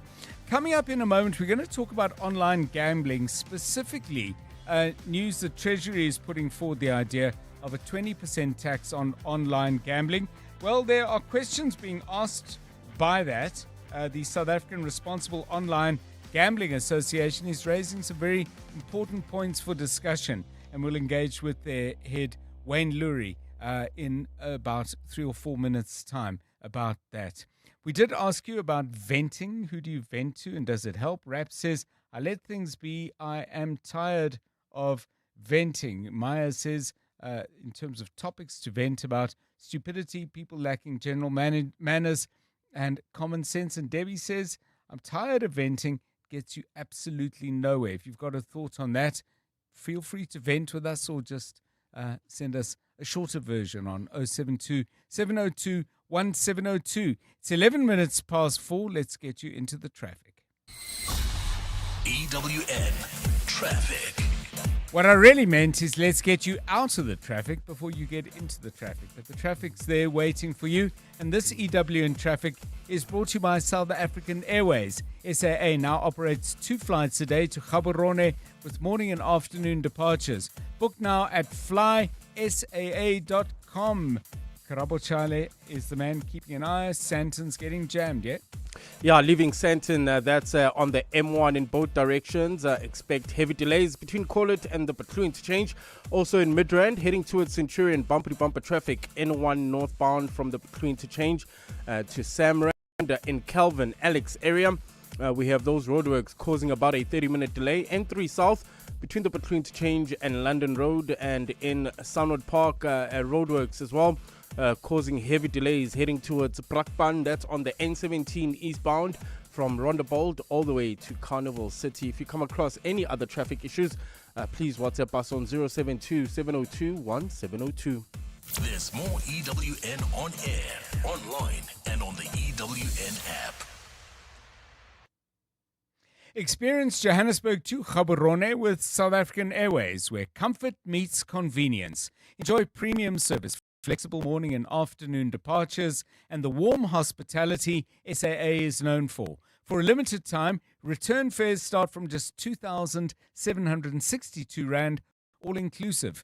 Book by 4 December at flysaa.com. South African Airways, bringing you closer. T's and C's apply. 702 afternoons with Relebogile Maboja, 1 to 3 p.m. The scenario of being involved in a car accident while you are a passenger in an e-hailing ride. Where it relates to negligent driving specifically, the Road Accident Fund Act actually indemnifies all drivers against liability where bodily injury is a result. So if you've got damage to your goods, for example, an expensive handbag has been damaged, that you would pursue against the e-hailing service and the driver themselves. Kirsty Haslam, partner at DSC Attorneys. 702 afternoons with Relebogile Maboja. Let's walk the talk. Study your law degree at Regenesis Law School in Sandton or online and build a successful future with leading multinational corporations, or launch your own legal practice. A Regenesis Law degree is profoundly transformational, shaping intellectually sharp, fearless warriors of justice and purpose-driven lawyers. Regenesis is Africa's fastest-growing education institution with 1,000 multinational clients across 12 countries and a faculty of 100 industry experts. Enroll now for your law degree at Regenesis Law School at law.regenesis.net. If you think you cannot afford a lawyer, think again. Clientele Legal has made professional legal services affordable. You receive up to 745,000 Rand worth of legal services per year. Our range of plans include cover for you, your spouse, children, and extended family. Plans include cover for civil, criminal, and labor-related matters. Whether it's protection orders, gender-based violence, uncontested divorce, or poor service, your clientele legal lawyer will be there to assist you. Our services are convenient. Simply pick up the phone and call your lawyer or send us an email and we'll get back to you. All plans include a bail benefit of up to 5,000 Rand and we'll go to the police station and pay it for you. Plus, Clientele Legal offers you 24-hour telephonic legal advice. SMS Legal to 48721. That's legal to 48721. Clientele General is an authorized FSP and licensed non-life insurer. T's and C's online. Standard rates apply. Hey, no longer feeling like the man you used to be? The man who's the life of the party even when he doesn't attend. The fact is, 95% of men with low testosterone go untreated. Vitamin High Performance Supplements for men helps recharge energy, regain lean muscle, and reload performance. Available at all good pharmacies and vitamin.co.za. Vitamin. Don't get older. Get better. 702 was in conversation with 10X Investments on 702 Drive with John Perlman, discussing how South Africans can secure and build their future financial wealth one smart investment at a time. You hit the nail on the head there. There's so much information online these days, very few places that have everything at once. So I think the first one is, how does an investor actually source all the information that they need to know? Another sort of pitfall that I see investors make sometimes is they don't shop around, and they also don't choose different types of investment companies to get a difference in opinion. 10X your future. Find out more at 10x.co.za. 10X is a licensed FSP provider. You're with John Perlman on 702. Let's walk the talk. 17 past 4. So a couple of weeks back, the country, I think it's fair to say, well, lots of people in the country, whenever you say the country, it suggests everybody, but a significant number of people were very much exercised with a whole lot of data coming out in regard to online gambling. Huge concerns about the number of people who were gambling with money they really couldn't afford to use in that way. Questions being asked as well about the industry in general and whether it was as productive a contributor to the South African economy as it suggested itself that it was. However, there's an interesting new debate, because that debate has gone somewhat quiet for a while. We've been exercised with all sorts of other things going on. But National Treasury has put out a discussion paper on a national gambling tax, and they are suggesting a 20% national tax on gross gambling revenue. Now, this would also be a substantial gross gambling revenue from online betting, just to be clear about that, and interactive gambling. Well, many people would have looked at that, I suspect, and said, well, that's a good idea. That'll deal with all the problems at once. But an organization called the South African Responsible Online Gambling Association is pushing back and putting out some things that they feel we need to discuss and at the very least try and reach some kind of consensus on. For that, we're joined by Wayne Lurie, who is the head of the South African Responsible Online Gambling Association. Mr. Lurie, welcome and thanks very much for your time. I've got in front of me what you've written and put out for discussion. One central point you seem to make, and I'll read the sentence that captures it, is this, and I'm quoting you here: South Africa is being asked to support a national online gambling tax at a moment when we still do not have a coherent, implemented national online gambling law.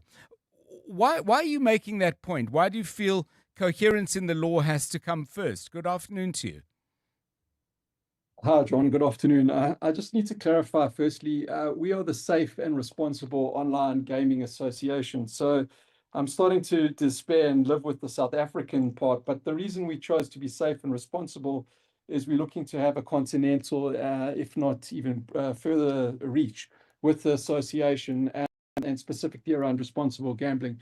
So I just wanted to clarify that. So sorry, let me make sure I've got this right. So the title I've given you is completely wrong. You are the Safe and Responsible Online Gambling Association. Is that how we should describe you? Online Gaming Association. That's right. Known as Saroga. Okay, thank you. Unfortunately, it always tends to imply South African, but the reason we call ourselves that is because we're looking at a continental reach as well as abroad, right, with our responsible gambling programs and initiatives. Okay.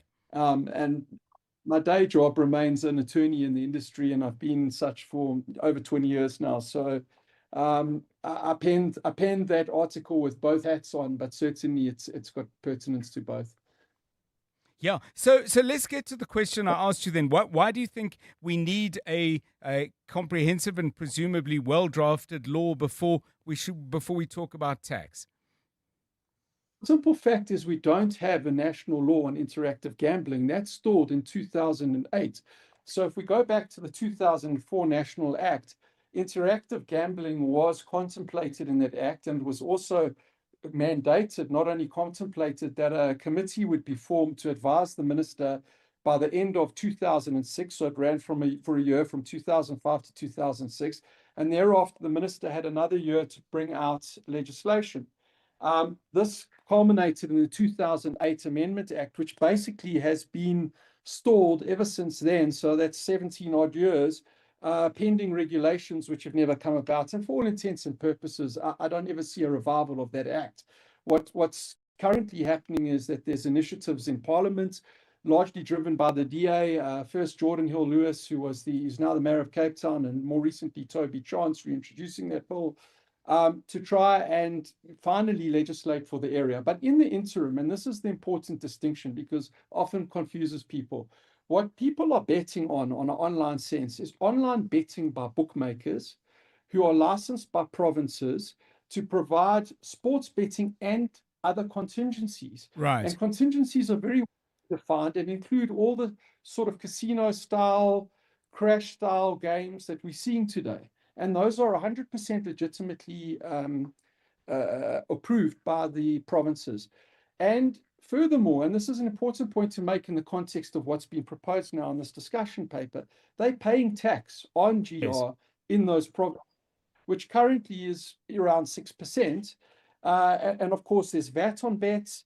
There's income tax after that. There's a social responsibility contribution or responsible gambling contribution. So the tax burden at the moment is quite hefty and in line with international practice. So can I introduce or Yeah. Yeah, sorry. No, finish the point, and then I wanted to come to another question. So first of all, National's not legally competent to impose a tax on these provincial operators on their provincial licenses. They're trying to sort of sidestep the provincial regulators who have constitutional competence to be doing what they're doing in terms of regulating these licensees and taxing them, and seeking to impose a tax over and above that, which is going to leave us with about 30% on GGR, which isn't really a sustainable tax burden. Are we not almost talking at cross purposes here? I don't mean you and I, but the people who are calling for regulation and the points that you're making about what already exists, but also the point you've just made now, Mr. Lurie, about the constitutional arrangements in the country.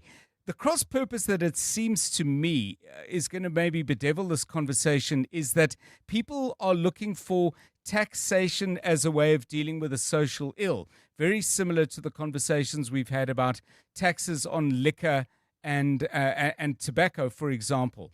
Whereas you're coming from the perspective of saying, well, what actually makes for a viable business?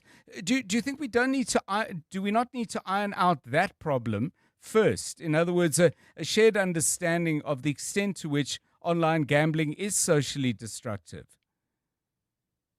Look, no one denies the fact that there is a problem gambling issue. No one denies that. That's an international, and the fact that an organization such as ours exists now indicates that the industry are taking seriously that something needs to be done about it. So, for instance, we offer free counseling. We offer an exclusion product where people can exclude themselves from gambling. So private initiatives are starting to emerge. And in addition to that, there's very good work done by some of the national initiatives. For instance, the South African Responsible Gambling Foundation, they do excellent counseling, they do excellent awareness. So there is a move and there is money being deployed in that space. What we're talking about here is, yes, a vague suggestion in the discussion paper that this is some form of sin tax and we're going to deal with all of these external problems by bringing the cash in. They're talking 10 billion, which I think is quite a gross overstatement, but in any event, they're talking about bringing in 10 billion to apply to problem gambling in a sort of broad sense. But there's no evidence that case studies have been done, how they would apply it. And indeed, it takes it out of the provincial fiscus where the problem lies in the provinces, potentially the problem gambling, away from those regulators that have been dealing with the problem for 30 years, and takes it to the sort of house in the sky and the national coffers and supposedly to be deployed for the good of the citizenry. Forgive me if I'm cynical about that, but I would like to see, when you're going to impose a tax of this significance on an industry, that you've done some sort of market research or case study that says, we'll deploy it in this way or that way. Thanks very much, Wayne Lurie, joining us from the Safe and Responsible Online Gambling Association. It's an important discussion. We'll find out where you can actually get access to his piece. It was sent to us directly, but it's a conversation we've been involved with before and we are going to come up with later. I'm just looking at a headline appearing on more than one TV screen. The one on Newsroom Africa says, I paid Bheki Cele 500,000 Rand. Vusimuzi Kat Matlala told Parliament's ad hoc committee that he gave the former police minister cash. Sure. I think that's something that's worth saying sure about, or yo, maybe it's more appropriate. Don't forget Babalo and Denze updating us on that story and others. He's joining us after 5. Who says everyday driving can't be très chic? Rent premium with Sani 6 now. Own the stylish Citroen C3 later. Yes, that's 3 cars, 3 months, 3 chances to say ooh la la. Just book directly on sani.co.za. Call us or rent at any branch between 1 November and 31 January, and you're automatically entered into the draw. Bon voyage with Sani 6 and win. T's and C's apply. Access to the internet is vital for any country to grow.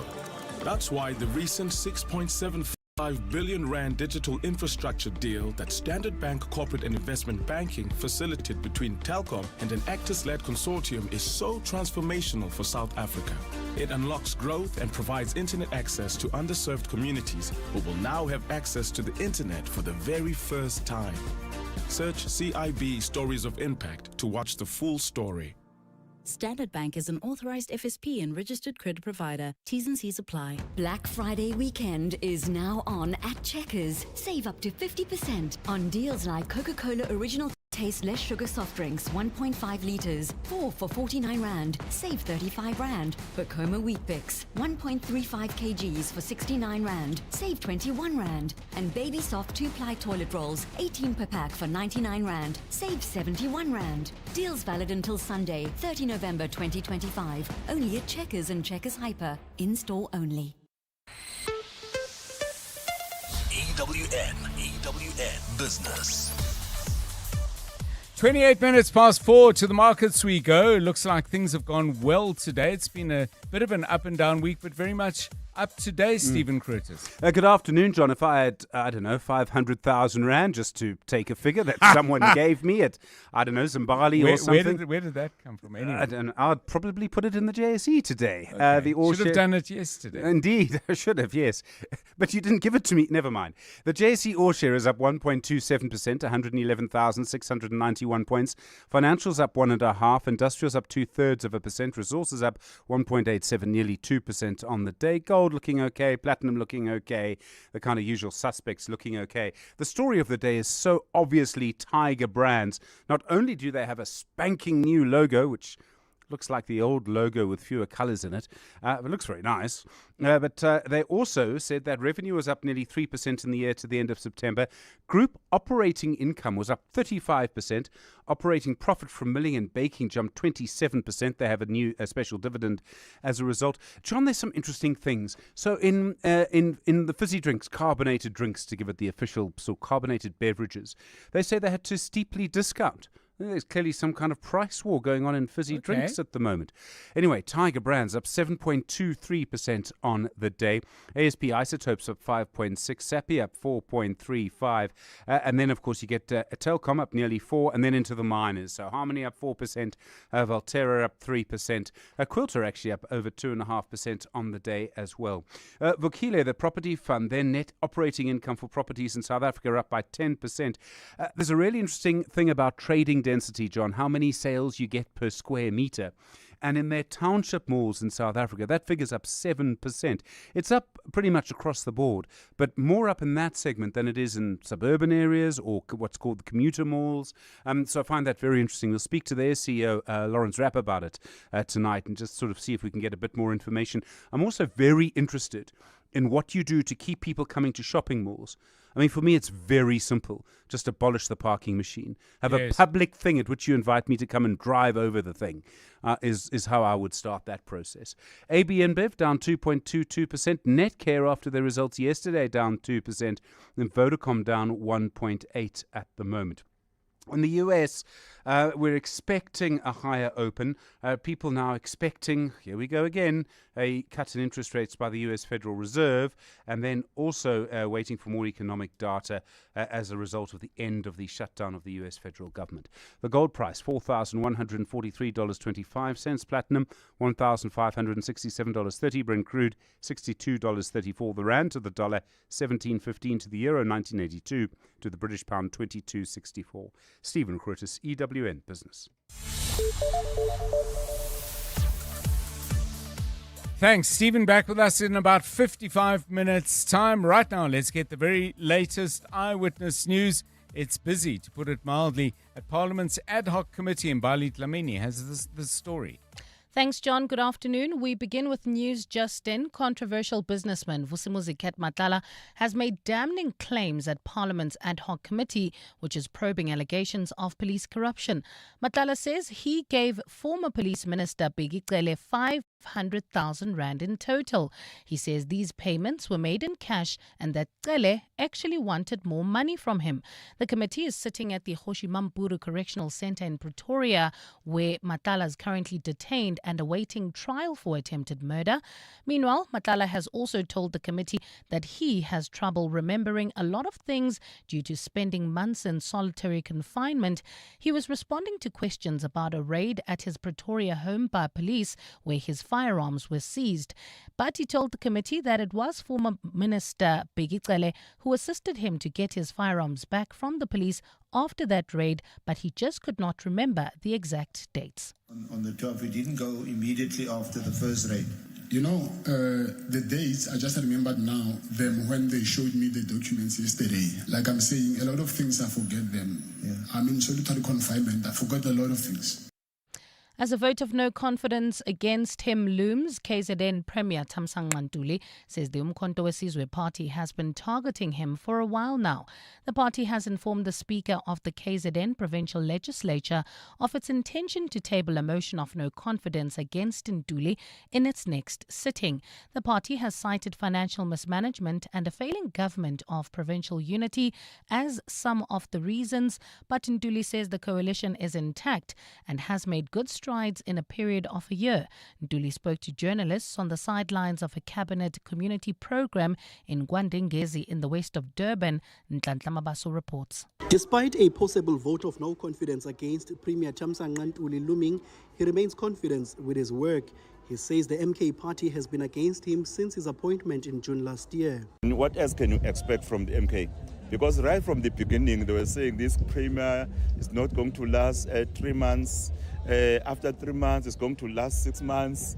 And after a year, now they are bringing a motion of no confidence. He says the party is playing politics and the looming motion of no confidence undermines the administration. The people of KwaZulu-Natal are seeing a change. They are seeing government that is able to work closer with them. They are seeing government that is stable.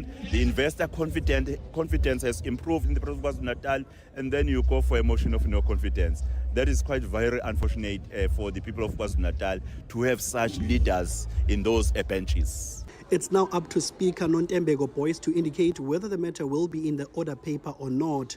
Nhlanhla Mabaso, Eyewitness News, Durban. And an internet rights group has launched a legal challenge to halt Australian laws which will soon ban under-16s from social media. The Digital Freedom Project says the law is unconstitutional as it robs them of their right to free communication. It says other measures to improve online safety should be used instead.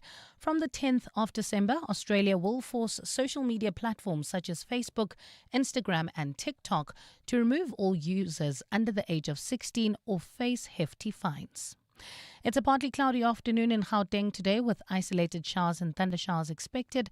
Temperatures have peaked at highs of between 25 and 27 degrees. In Alberton, traffic pressure on Voortrekker Road approaching the N12. Soundwood Park roadworks also causing about a 20-minute delay. N17 eastbound between Rondebolt and Carnival City, and in Sandton. Leaving Sandton, there's traffic pressure. This is on the M1 in both directions between Corlett and the Between Change. The top story in EWN, controversial businessman Vusimuzi Matlala has made damning claims of Parliament's ad hoc committee probing allegations of police corruption, saying he gave former police minister Bheki Cele 500,000 rand. Africa Milani. Weekday mornings, 4 to 6. And I'm asking the question, what is a reasonable expectation as far as visible policing is concerned? There are a lot of police buses passing around my town, particularly in Randfontein. They will just pass by and a group of people will be sitting there. They will be drinking liquor in public, smoking marijuana and the other things in public. They will never speak to them. And I think you've literally nailed it on the head, where we have such disregard and disrespect for the police service because they are no longer trusted members of society. Africa Milani. 4 to 6 on 702.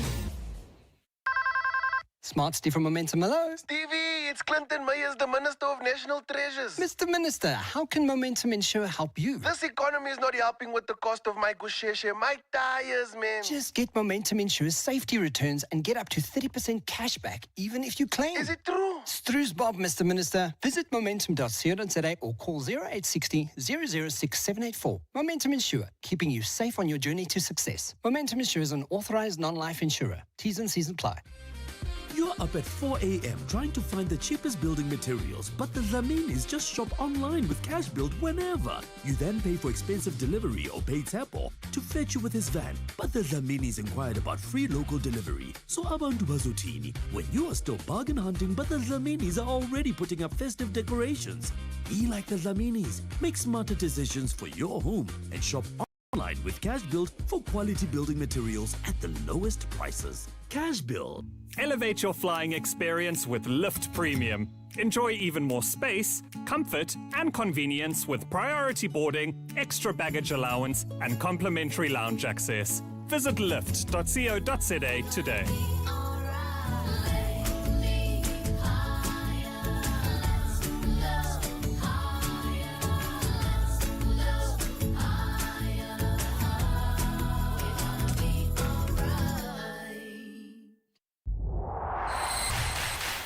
EWN Sport. Right, let's catch up with all the latest in sport. By the way, if you missed our conversation earlier with Stuart Hess from Times Live about the Proteas, you can pick that up on primemediaplus.com. It was really, really interesting, the background he gave us on Tolakele's lead story. Good afternoon.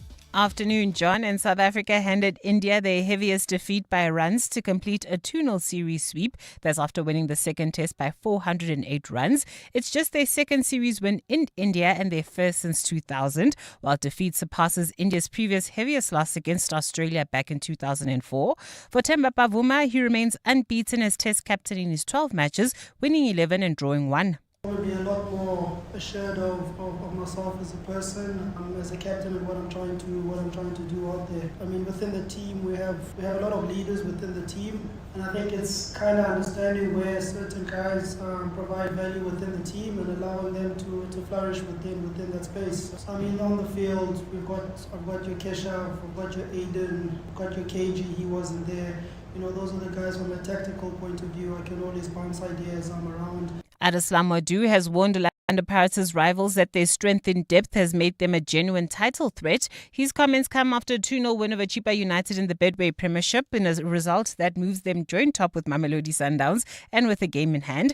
And what's pleased the coach the most is that the Buccaneers are playing attractive football while collecting maximum points. The result is very important, but when you coach over such big club, one of the biggest club in Africa, one of the biggest club in South Africa, we have to understand that people are coming to watch a game, they're coming to watch a show, especially in modern football. When people are coming to packed a stadium, the new generation of coaches, especially when we pass our badges, we take these things in consideration. The way that you deliver a game, the show that you have to give to the fans. In the UEFA Champions League, Bayern Munich against Arsenal is the pick of the match day 5 games tonight. Harry Kane will be up against an opponent he knows very well, having scored 15 times in 21 matches against the Gunners. I was at Tottenham, and those days it was always a big game, always a big moment in the North London derby. But yeah, ultimately, the game isn't about me and Arsenal. The game is about Bayern Munich and Arsenal. And obviously, I'm in good form, and I feel like I can score against any team. And hopefully tomorrow night I can do that as well. But I don't think it means any more or less in that sense. It's about trying to help my team to win the game, and that's what I'll try and do tomorrow. Wales coach Steve Tandy has made wholesome changes to his team to take on champion South Africa on Saturday.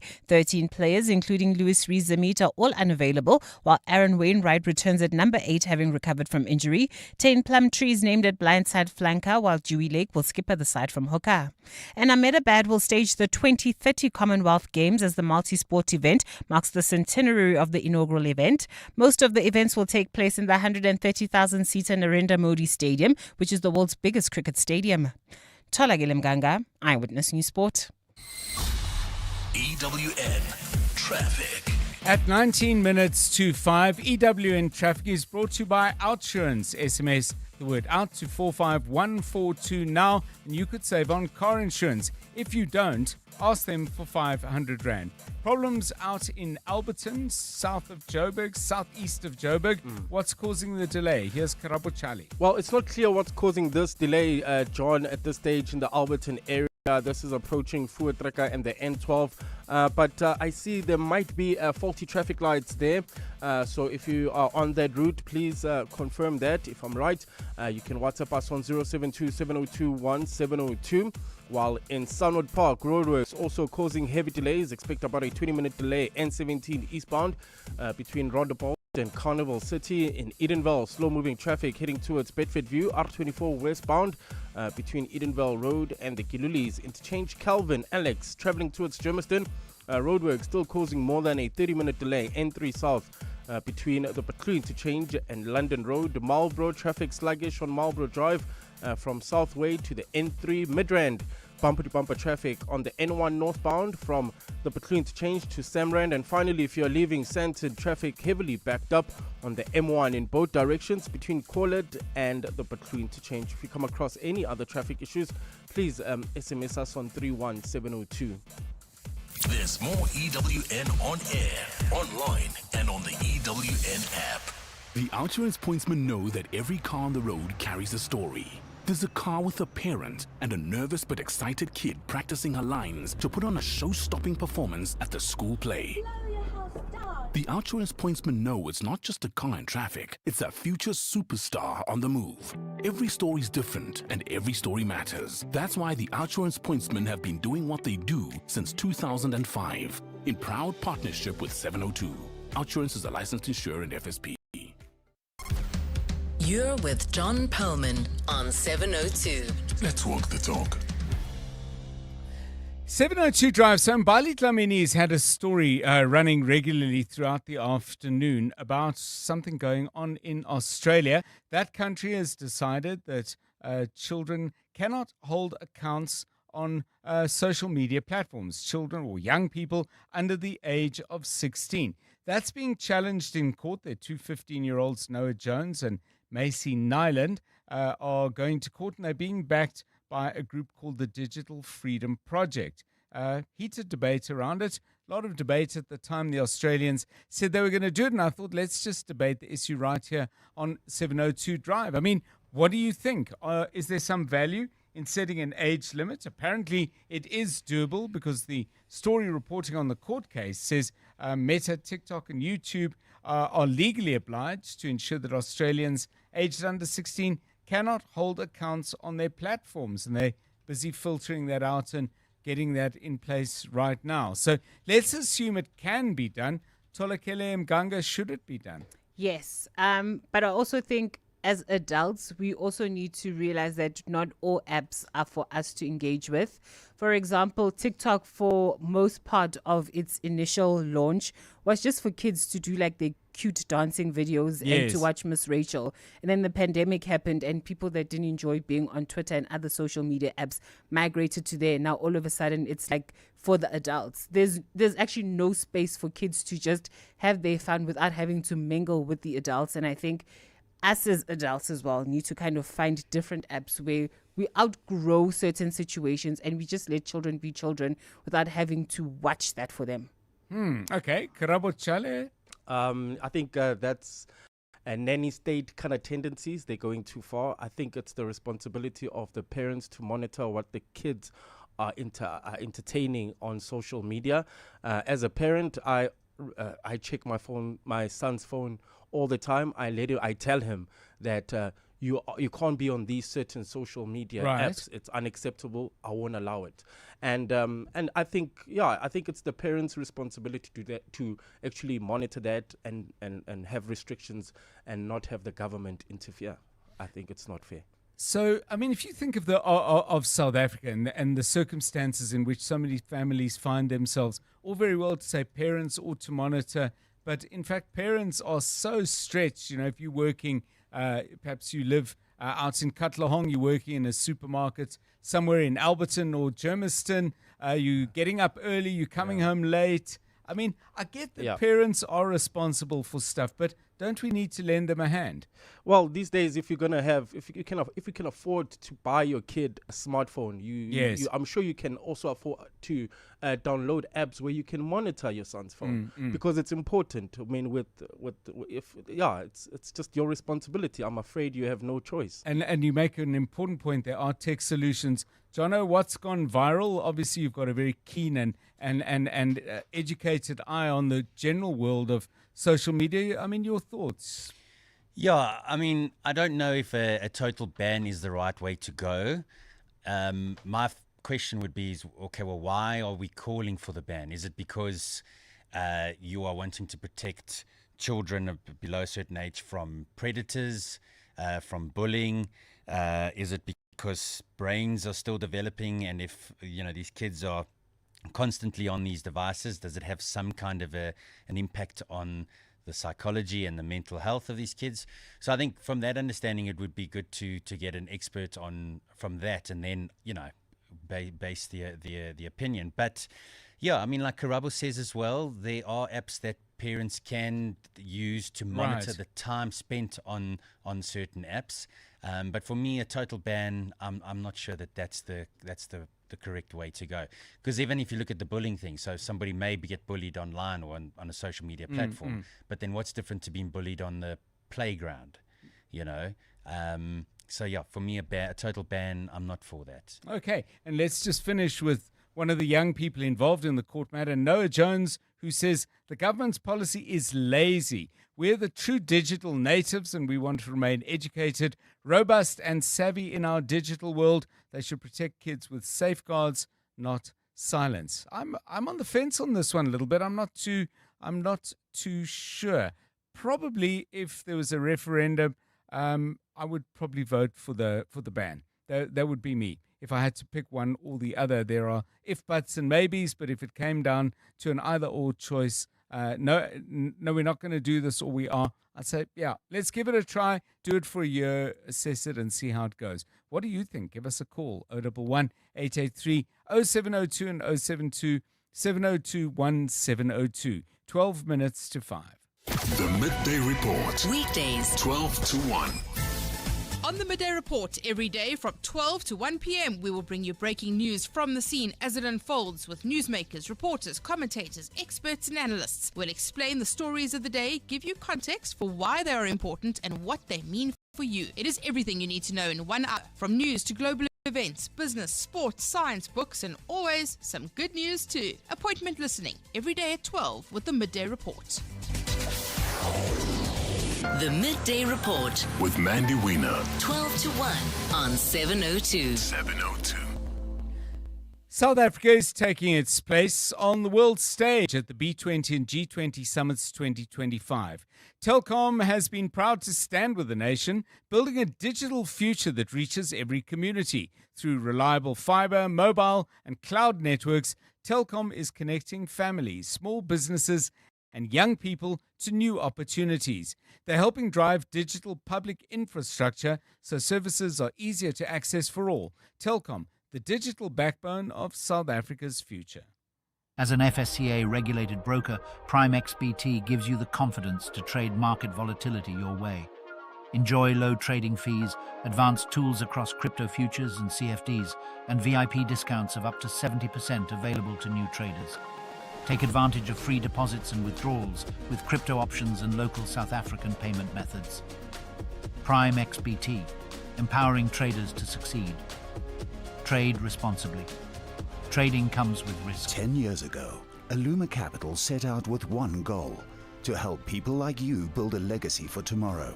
Through personalized strategies and unwavering dedication, we've been instrumental in helping our clients achieve their financial dreams, whether it's securing retirement, growing wealth, or planning for the unexpected. For a decade, we've been trusted to guide your financial journey with expertise and care. Visit illuma.co.za today. Illuma Capital is a licensed FSP. T's and C's apply. You're with John Perlman on 702. Let's walk the talk.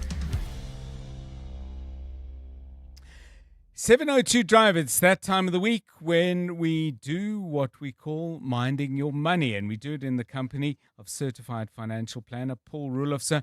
Paul, you've got Friday on your mind, Black Friday. Before we talk about some of your cautions around that, and you've got quite a few, not just for consumers, but for retailers as well.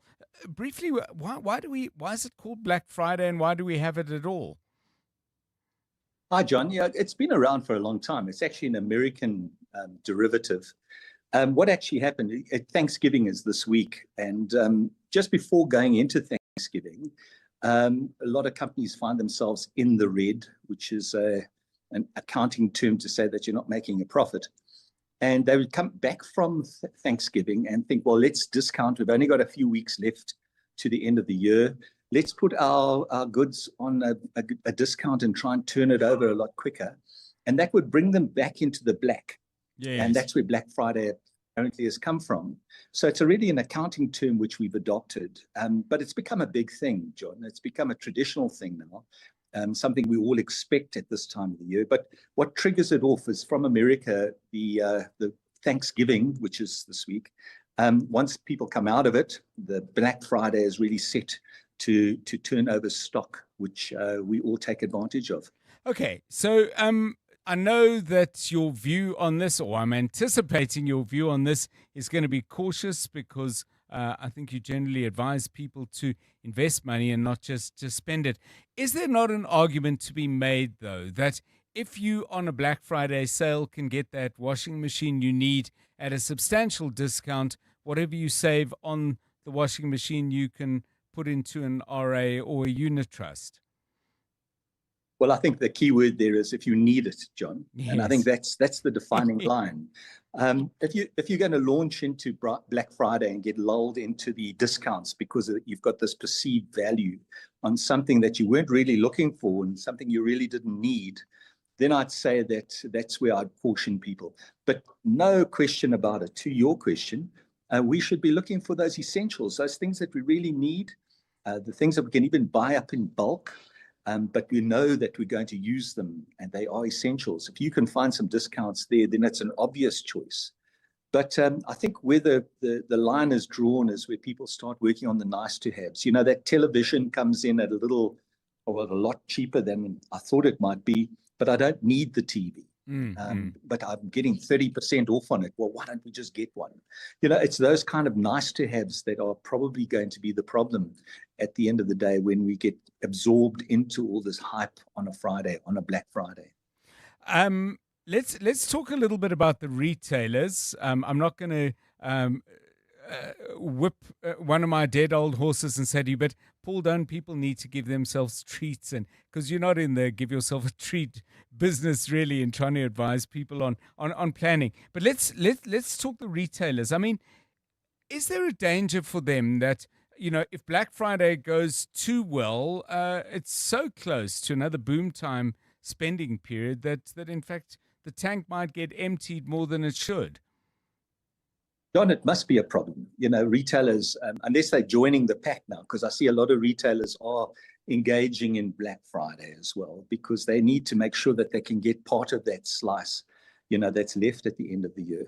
But let's face it, John, the spend of a Black Friday must take in a lot of household spending. And I don't think that there's much left for retailers at the end of Black Fridays, to get them through that Christmas spend, that festive spend, which they've all aligned their retail shops towards.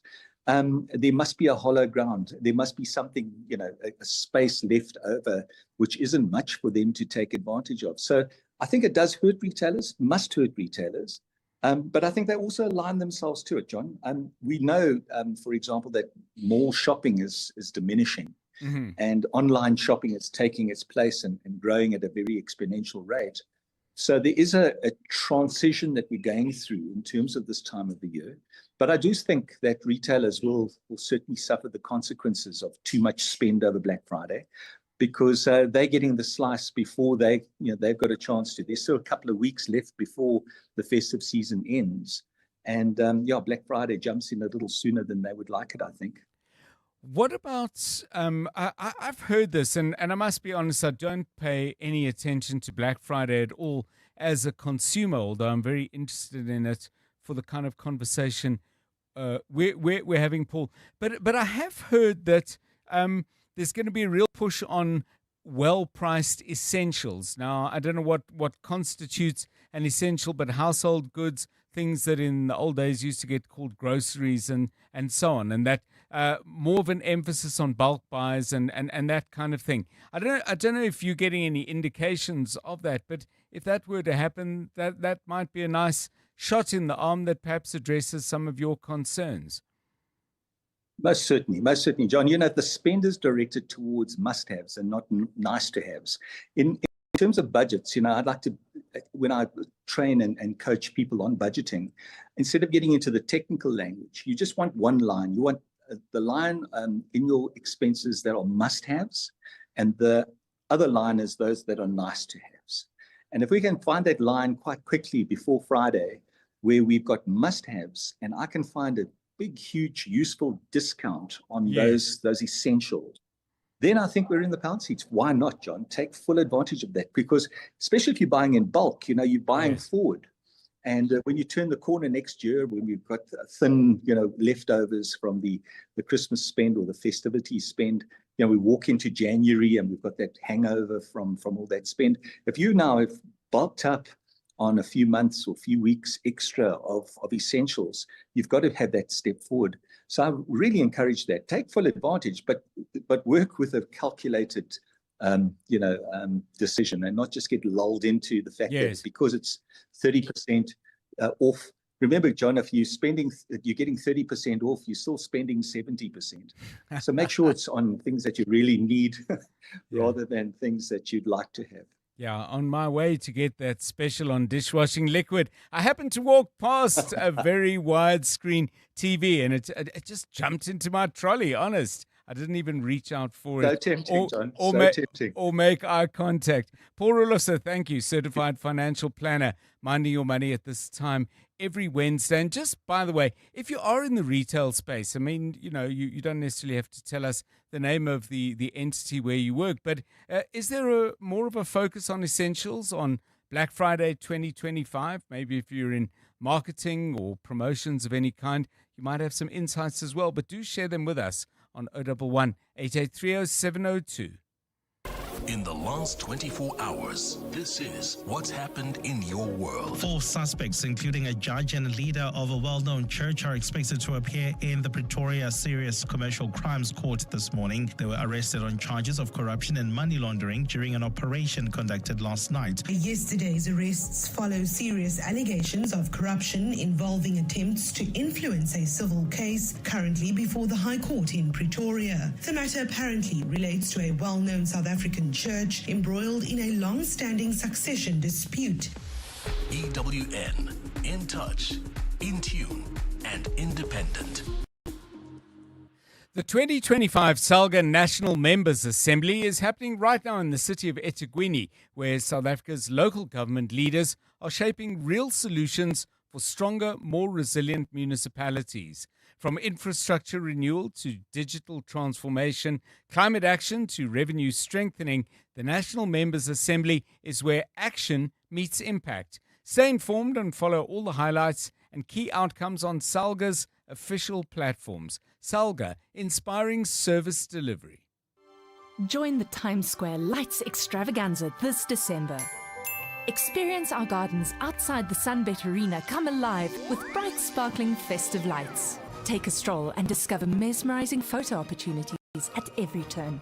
After that, grab a bite and drink in the Times Square festive atmosphere. Bring your friends and family and enjoy the Times Square Lights Extravaganza this December. Experience our gardens come alive with bright, sparkling festive lights. Business Outsurance are experts in business insurance for real estate agencies, law firms, computer services, and more. Yakolin? We saved a lot of money when we switched over from another insurance company to Business Outsurance. We've had some claims and they were friendly and efficient and paid out when they promised. Switch to Business Outsurance and you could get a massive 20% discount on your business insurance premium. Visit outsurance.co.za. Switch and save today. Licensed insurer and FSP. TCs and information online. Do you suffer from heartburn and hyperacidity? To relieve heartburn for the whole day and night with one tablet, a potent once-a-day treatment, which was previous prescription only, is now available over the counter. Ask your pharmacist for an over-the-counter, long-lasting heartburn treatment. Brought to you by Sandoz. You're with John Perlman on 702. This Eyewitness News is brought to you by Checkers, the home of Black Friday, where you can save up to 50% this weekend. It's 5:01. It's news time. This is EWN. Kat Matlala says he gave former Minister Bheki R500,000, and Judge Pahlane believes charges against her are fueled by a vendetta.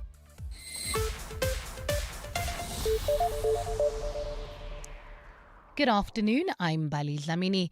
Controversial businessman Vusimuzi Kat Matlala has made damning claims at Parliament's ad hoc committee, which is probing allegations of police corruption. Matlala says he gave former police minister Bheki 500,000 rand in total. He says the payments were made in cash and that Cele actually wanted more money from him. The committee is sitting at the Hoshimamburu Correctional Centre in Pretoria today, where Matlala is currently detained awaiting trial for attempted murder. Babalondenze is there. Former Minister Bheki testified last month before the committee that his relationship with Vusimuzi Kat Matlala was based on gathering information. Cele also said that he met Matlala in Pretoria, a submission Matlala has rejected, saying he met Cele for the first time in Durban. Matlala testified that Cele's meeting was also not for information gathering, or Cele would have declared the payments. EFF leader Julius Malema asked him if Cele lied to the committee. Yes, he lied under oath. Thank you. If he was asking, he was seeking information, why would he even ask me to ask my protectors to take him and his wife to a wedding somewhere in Lanseria? Matlala also says Cele was hell-bent on collapsing Senzo Mchunu political ambitions. He also says Cele was extorting him and he stopped taking his calls before he was arrested in May. Babalo Ndanze, Eyewitness News at the Hoshimamburu Correctional Centre in Pretoria. The Department of Employment and Labour says its incident investigation report into last year's George building collapse points to a criminal liability on the part of employers. It's informed Parliament's Portfolio Committee today that it's now handed its findings to the National Prosecuting Authority. 34 people died in May last year when an apartment building, which was still under construction, caved in, injuring more than 70 workers, most of them foreign nationals.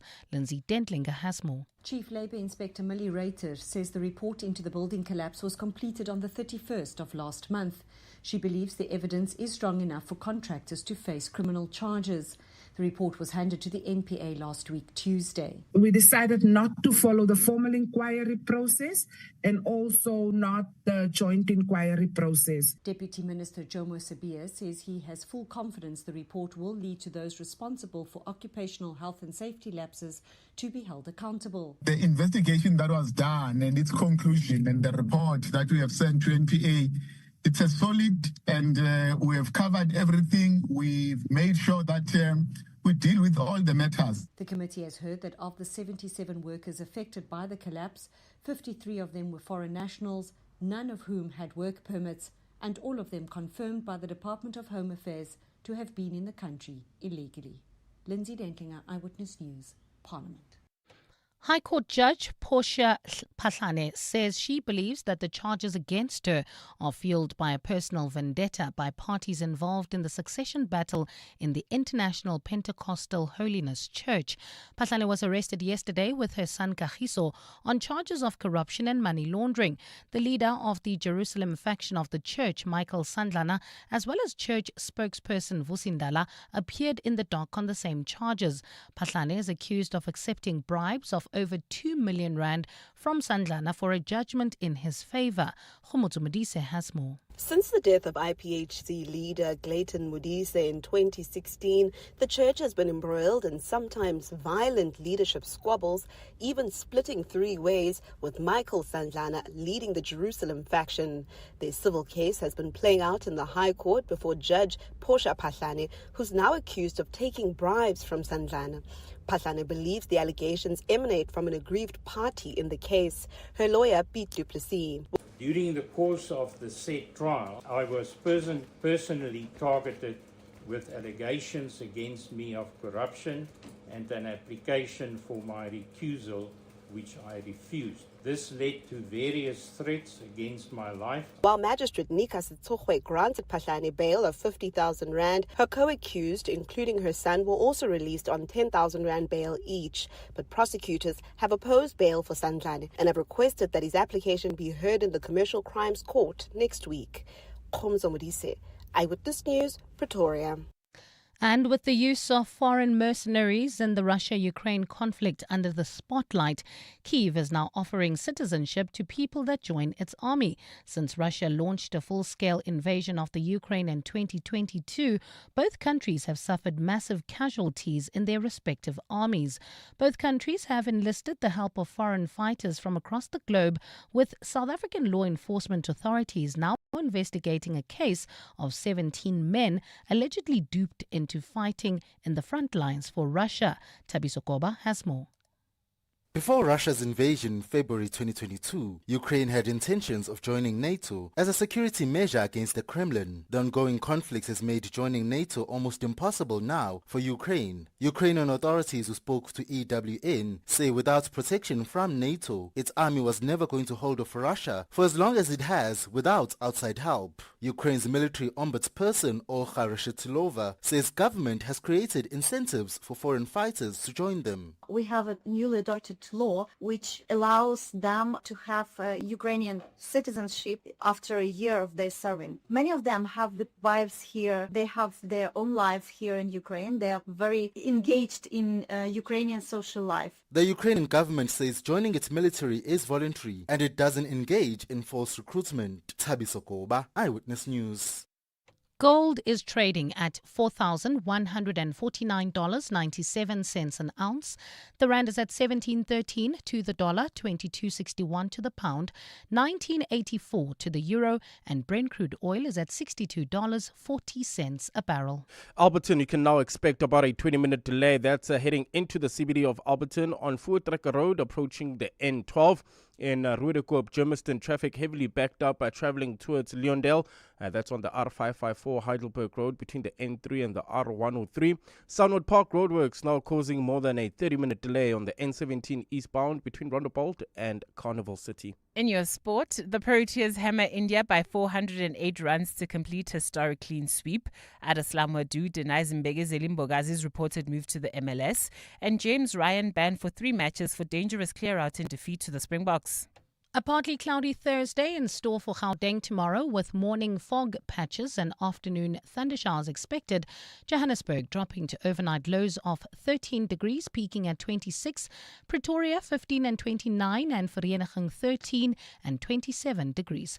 The top story in EWN this hour: controversial businessman Vusimuzi Matala has made damning claims at Parliament's ad hoc committee, which is probing allegations of police corruption, saying he gave former Minister Bheki Cele 500,000 rand. EWN, in touch, in tune, and independent. For the latest, visit ewn.co.za or download the EWN app. Checkers has issued a nationwide Black Friday announcement with savings of up to 50% from everyday groceries to top tech appliances and so much more. The deal making waves countrywide is Baby Soft 2-ply toilet rolls, 18 per pack for 99 rand. Save 71 rand. So grab your extra savings card and make the most of these massive savings. In store only while stocks last. Checkers, the home of Black Friday. 702. Drive home with John Perlman. John Perlman, 3 to 6 p.m. On 92.7 and 106 FM. Let's walk the talk. 702 Drive, it's 10 past 5. Well, undoubtedly the big news story of the day has been Parliament's ad hoc committee and what has been said there by the businessman Vusimuzi Matlala, particularly towards the end as he put former Police Minister Bheki Cele firmly front and center and in something of a glaring spotlight. Of course, all allegations need to be tested. Nevertheless, there were plenty of moments in Mr. Matlala's testimony that would have had people going back on their notes, but what was said by other people at other hearings at other times. The pieces of the puzzle are falling into place, but not all of them. You know those jigsaws, when you get a little section that's nice and clear, and then there's a whole lot of other stuff where you've got the pieces, but you don't quite know where they fit. Well, Babalo Ndenze, our EWN colleague, has been at the hearing. He's going to give us a hand when he joins us in a couple of moments' time. We did ask you a question about 40 minutes ago. We asked you to respond to a debate going on in Australia. That government has said nobody under 16 can get onto the internet. Social media accounts are not going to, the young people are not allowed to get involved with social media accounts. And I said, well, what do you think of that? Quite a few people have expressed their views. We'll play a couple of your thoughts in just a moment, but do keep those coming on 072 702 1702. It's 12 minutes past 5. 702. WhatsApp John on 072 702 1702. I'm saying if there's an app for kids like TikTok, then there should be an age restriction that it's only kids there and not old people. That's my one. That's how I'm saying if there's an app for kids like TikTok, then there should be an age restriction that it's only kids there and not old people. That's my one. That's how.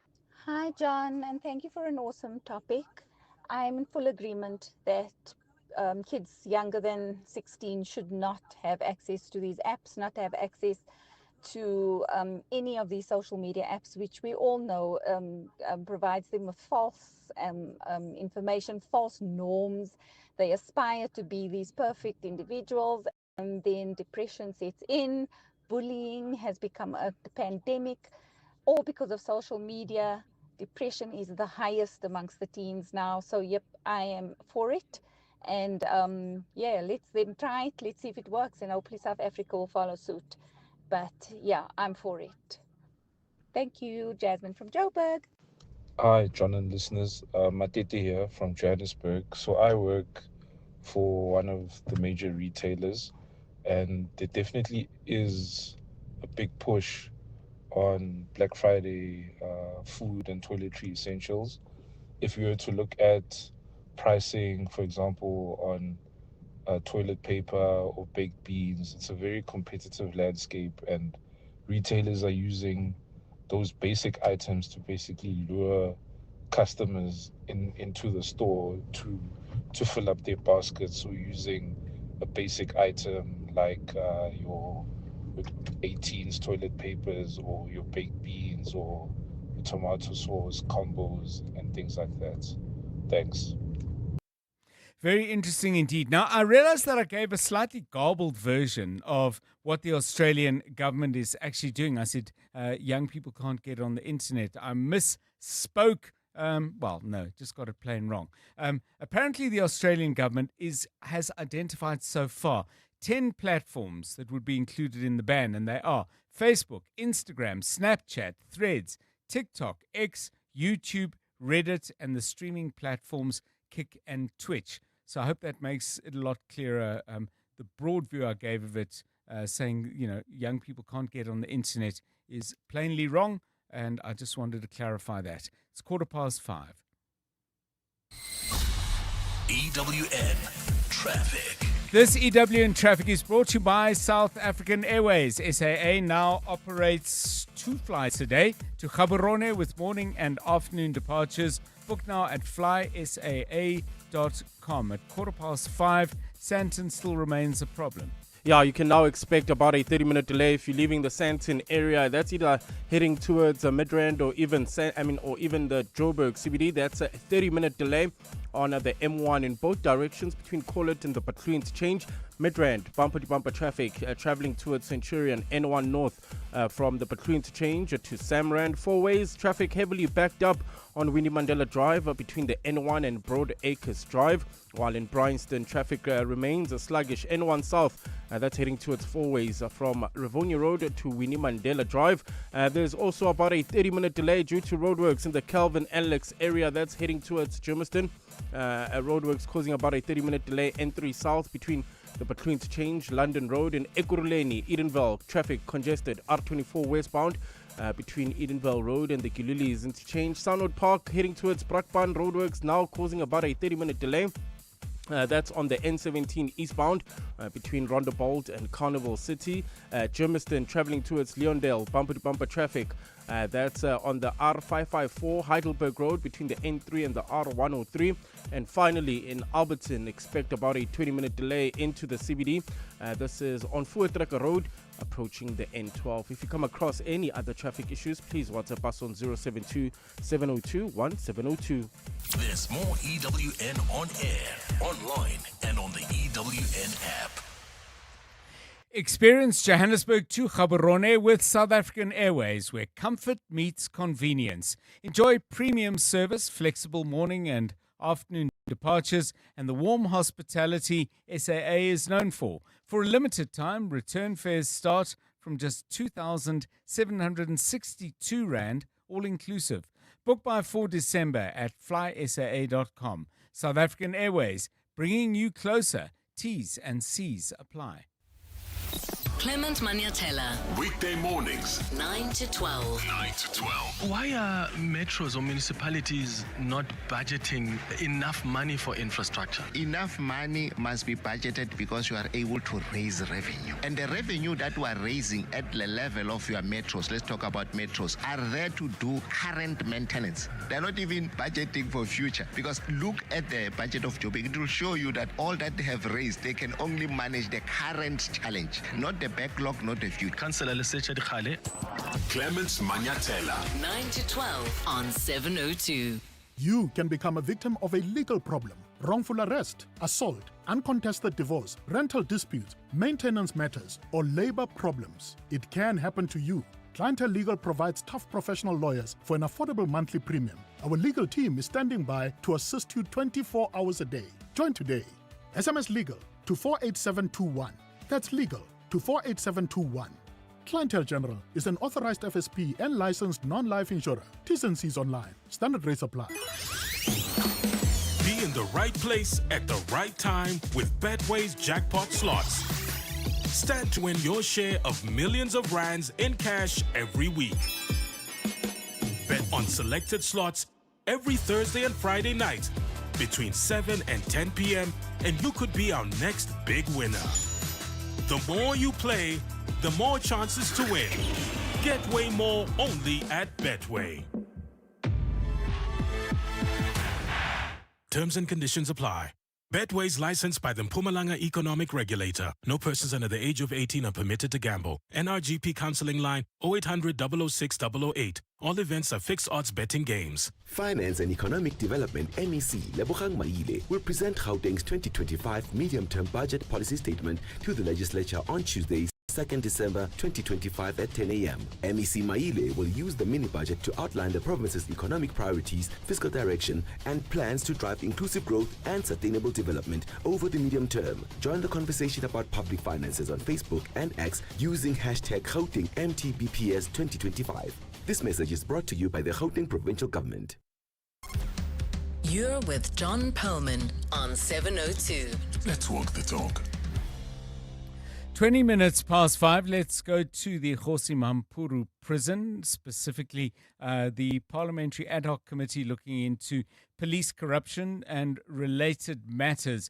Babalo Ndenze, EWN parliamentary reporter, has been there covering the full day of testimony from the murder-accused Vusimuzi Matlala. Babalo, very good afternoon to you. Quite a few moments, I would have thought, during the day. Let's begin with everything that concerned the former police minister, Bheki Cele. Vusimuzi Matlala is saying that he gave Bheki Cele money. Did he give details as to what the money was for and why he paid him that money? Yes, indeed, John. A few bombshells dropped by Vusimuzi Matlala about Bheki Cele just before the committee wrapped up at 5 o'clock.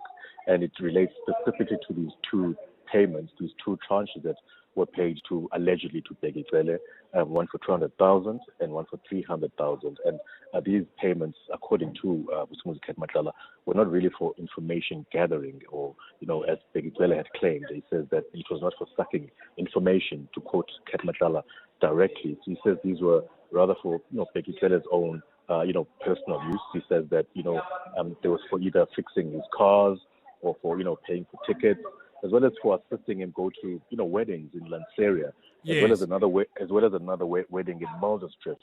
And so he says really, these payments were not really for gathering information, or had they been for information gathering at an official level, they would have been declared, and he would have kind of declared these payments, or at some point made people aware that these payments were for information, and would give details on this information that he has gathered, via Matlala. So these payments were for Bheki Cele's own personal gratification, alleges Vusimuzi Matlala, and not for anything else. And he's also saying that, as far as their relationship is concerned, it was also not for this information gathering, as Bheki Cele claimed in October, submission in Parliament, accusing him of basically lying under oath to Parliament. So, those were really the big two bombshells that were dropped related to Bheki Cele, specifically when it comes to Vusimuzi Matlala's first day of evidence today. So, Mr. Matlala went on to talk about Bheki Cele and Lieutenant General Nhlanhla Mkhwanazi, putting them together. What was he saying there? Yeah, he's basically lumping them together. If you remember last week, I think Brown Mokhotsi also alluded to Nhlanhla Mkhwanazi also assisting, on certain matters. I know Vusimuzi Matlala even drove to Durban and was referred to Mkhwanazi at some point to assist with certain issues. He was getting harassed, he says. He says Bheki Cele did, at least at some point, make things happen for him, where he was able to stop these raids happening at his place. Remember, he was raided and there were firearms confiscated at his house. Assets were confiscated, including, according to him, a Rolex and other expensive items that were taken. And he says after Begitele's intervention, these things were returned to him. He came back to Pretoria after his Durban visit, and when he got back to Pretoria, these firearms that were confiscated during that seizure were returned to him.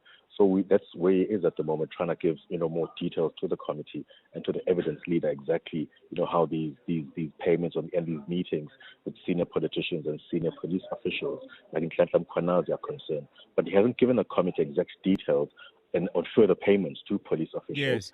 Yes. He's really focused his evidence at the moment on Bekitele specifically. But I do imagine, in his submission that he will give more details around further payments that he made. Because we heard, previously that these payments were in the millions, and he's only referred to 500,000 paid to Bekitele at the moment. So there are still, some outstanding amounts that we expect to hear from Kusumuzi Katmantlala, and who exactly are these individuals that received these payments. And just finally, Babalo, and briefly, if you can, I listened to a part where evidence leader Norman Arendse, Advocate Arendse, was trying to explore issues around the large contract, I think it's 350 or 360 million rand, that Mr. Matlala got from the South African Police Service.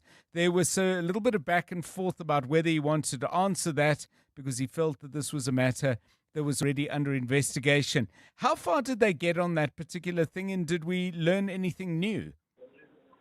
Yes, that issue is a concern that he raised about incriminating himself by speaking too much on this topic.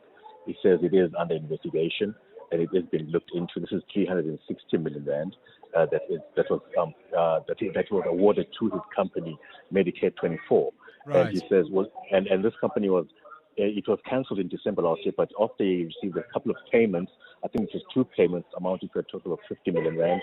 And this is a contract that he says, members, one of the new pieces of information coming out in relation to this tender is whether it was a front or was he fronting for 2 individuals as a black person. And he says he wasn't fronting.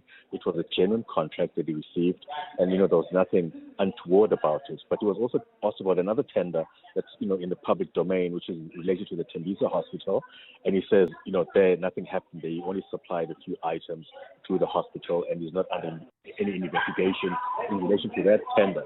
Right. But as far as the police tender is concerned, he's defending the tender. He's saying it was well deserved, I guess. And he did not front for anyone. And all those payments he made to this company or this holding company, this Medicare 24 holding company, or these 2 other individuals that are shareholders, was a manager was paying them management fees, and he was not paying them any kind of gratification. And he's defended his 360 million rand tender, but we know that tender now no longer exists. It was cancelled last year. But he does tell the committee that this was a tender that was, above board and was legitimate, and it was, part of his working relationship with these other fellow associates that were part of this holding company that he was working with, John. So that's about as much as we've heard on the 360 million rand tender. But we will definitely tomorrow hear more when members of the committee put questions to him. Thank you so much, Babalo and Denze. Very interesting day for him and for the rest of us as well. Out at the Kgosi Mampuru prison, Babalo, part of the EWN team. 26 minutes past 5. 702 Afternoons with Relebohile Maboja, 1 to 3 p.m. The scenario of being involved in a car accident while you are a passenger in an e-hailing ride. Where it relates to negligent driving specifically, the Road Accident Fund Act actually indemnifies all drivers against liability where bodily injury is a result. So if you've got damage to your goods, for example, an expensive handbag has been damaged, that you would pursue against the e-hailing service and the driver themselves. Kirsty Haslam, partner at DSC Attorneys. 702 Afternoons with Relebohile Maboja. Let's walk the talk. For over a decade, Aluma Capital has had one simple mission: to help you secure the financial future that you deserve. Over the past 10 years, they've empowered thousands of clients with personalized strategies, expert advice, and impressive returns of up to 13.2%. Whether it's growing wealth, securing retirement, or planning for the unexpected, Aluma Capital is there every step of the way. Visit aluma.co.za today. Aluma Capital is a licensed FSP, T's and C's apply. This festive, when your family gathers, feed them the Nando's Festive Fill-Up meal. Feed Auntie, who's in charge of the key to that storeroom. And feed that niece that makes the strict grandparents do TikTok challenges. Huh? And that cousin that watches the same movie that comes in part 1, 2, 3, 4, and many more. Yeah, you can feed it too. Gather them all for the Nando's Festive Fill-Up meal for only $3.99. Eat at Nando's and pay 40 Rand less. Nando's, oh, what a place. Mom, I know what I want to be when I grow up. Oh, really? I want to be an astronaut. An astronaut? Aren't you aiming a little high? Well, that's where you come in. I need you to buy me Pediasure. It has 27 vitamins and minerals to support my growth so that I hit all the milestones, and it's scientifically proven. Okay, Miss Clever. Where can I buy Pediasure? It's available at pharmacies and retailers in South Africa. Pediasure by Abbott. Approved by kids to fuel their dreams. EWN Business. Okay, let's catch up with the day on the markets. JSE closed, New York Stock Exchange open, and a money show still to come. Here's Stephen Curtis. John, thanks. Good afternoon. Positivity about today. The JSE All Share up 1.42%, 111,862 points. Financials up 1.33%. Industrials up 0.46%. And then resources coming in quite late towards the end of the day, up 2.83%, bringing the whole index higher. But the story is really Tiger Brands. Not only do they have a new logo, they still keep the Tiger, don't worry, but they also had group operating income up 35%. Their revenue up nearly 3%. Their operating profit from milling and baking jumped 27%. So a lot going on. And in fact, the CEO said earlier today that Tiger Brands is almost on another planet at the moment compared to where it was. We'll ask him why he says that, but they're up 7% and investors really liking that. Vukile up 3.81%. They reported that their net operating income for properties in South Africa are up by 10%. It does seem that people are going to shopping malls here and in Portugal and Spain, where their gross rental property income was up quite strongly as well. We'll speak to their CEO, John. They are promising innovation to get more people actually into shopping malls. We'll ask them what we can look forward to over the Christmas period. Karoo is up 5%. Harmony and Volterra Gold and Platinum miners, Sibanye and Implats all up very strongly. Harmony's up 4.5%, Volterra up 4.41%, and then Sappi up 3.2%, and Telkom making good those losses the other day. They're up 3%. AB InBev down 2.5%, while Vodacom is down 2.5% as well. In the US, things also looking okay. The Dow Jones is up 0.47%, the Nasdaq's up 0.35%, the S&P 500 is up 0.38%.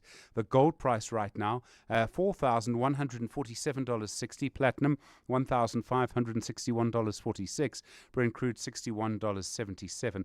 The rand to the dollar 17.12, to the euro 19.85, to the British pound 22.65. On the Money Show tonight, yes, the CEO of Tiger Brands, CEO at Vukile, will speak to the Director General of the National Treasury. You could call him the CEO if you like, Duncan Petersen. They've got a new infrastructure bond out. We will also tonight be speaking to someone who's found himself in the middle of a very complicated situation. Thembani Bakula is the chair of the National Energy Regulator of South Africa, slap bang in the middle of all of the changes we're seeing in our electricity system, the way that pricing is happening, all of that. Looking forward to that conversation this evening. Stephen Curtis, EWN Business. Stephen Curtis with the Money Show from 6 to 8. To the news desk we go now with Mbali Dlamini. There are potential upheavals in the province of KwaZulu-Natal. Let's hear about it. Thanks, John. Good afternoon. Well, the National Freedom Party in KZN has directed Social Development MEC Mbali Shinga to support the motion of no confidence against KZN Premier Thamsanqa Ntuli. The Umkhonto weSizwe Party has notified the legislature that it will be tabling a motion against Ntuli at the next sitting. The party has cited financial mismanagement under Ntuli's leadership. The NFP says it is in full support of this bid, echoing the MK party's sentiment. Nhlanhla Mabaso reports.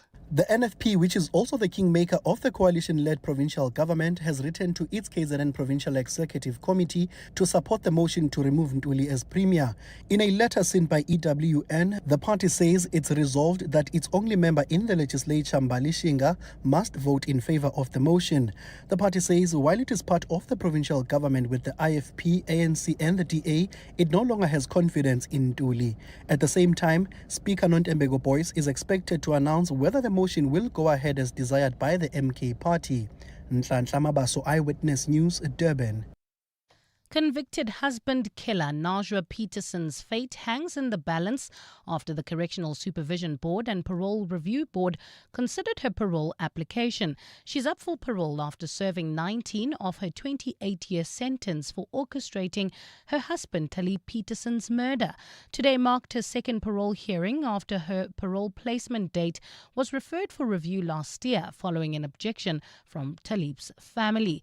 The music and theatre icon was shot dead at his Athlone home on the evening of December 16th, 2006, Ntutuzelo Nene reports. There's a lot of anticipation on whether Najwa Peterson will be released on parole or not this year. The community of Athlone is divided on her possible release, with some believing she deserves a second chance, while others feel she's shown no remorse and should remain locked up. Najwa and her two co-accused, Wahid Hassan and Abdul Rashid Mjedi, were sentenced for the crime in February 2009. Hassan was sentenced to 25 years for killing Talib and is out on parole since October last year. Mjedi, who organized the hitman, was sentenced to 24 years and was released on parole in 2020. Ndutuzelo Nene, Eyewitness News. And trade unions in India have been staging nationwide protests against new labour codes. Demonstrations have been held in several parts of the country in response to the implementation of long-awaited labour laws. These will replace outdated legislation and simplify confusing regulations. 4 codes covering wages, industrial relations, social security and occupational safety replace 29 laws that previously governed hiring, benefits and workplace standards. The workers say these codes will lead to corporate exploitation and erode their hard-won rights. A partly cloudy Thursday in store for Gauteng tomorrow, with morning fog patches and afternoon thundershowers expected. Lows of between 13 and 15 degrees and highs of between 26 and 29. Alberton, you can still expect about a 20-minute delay. That's heading into the CBD of Alberton on Voortrekker Road, approaching the N12. Also, traffic heavily backed up heading towards Soweto on the N12 westbound from the Elands interchange all the way to the R59. And in Edenvale, traveling towards Bedfordview, traffic remains congested. R24 westbound between Edenvale Road and the Gilulis interchange. The top story in EWN this hour: the National Freedom Party has directed Social Development MEC Mbali Shinga in KZN to support the motion of no confidence against Premier Thamsanqa Ntuli. 702 Afternoons with Relebogile Maboja, 1 to 3 p.m. The scenario of being involved in a car accident while you are a passenger in an e-hailing ride. Where it relates to negligent driving specifically, the Road Accident Fund Act actually indemnifies all drivers against liability where bodily injury is a result. So if you've got damage to your goods, for example, an expensive handbag has been damaged, that you would pursue against the e-hailing service and the driver themselves. Kirsty Haslam, partner at DSC Attorneys. 702 Afternoons with Relebogile Maboja. Let's walk the talk. Step into a summer of extra with free gifts from Vodacom on all summer deals. Like the Samsung Galaxy S25 FE for just $569 per month over 36 months on a 1 gig Red Core plan. You also get free Samsung Galaxy Buds Core worth $999. Plus, get 5 gigs YouTube data for 3 months and 2 months free YouTube Premium. Available in-store and online. T's and C's apply. Further together. Vodacom. Solve the spinning saga with HollywoodBet's Spinner Zonke Mystery Parcel.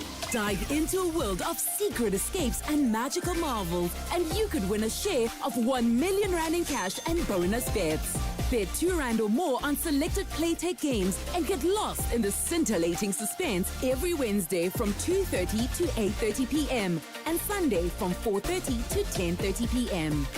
Ready to unleash your winning streak? Log in and bet now.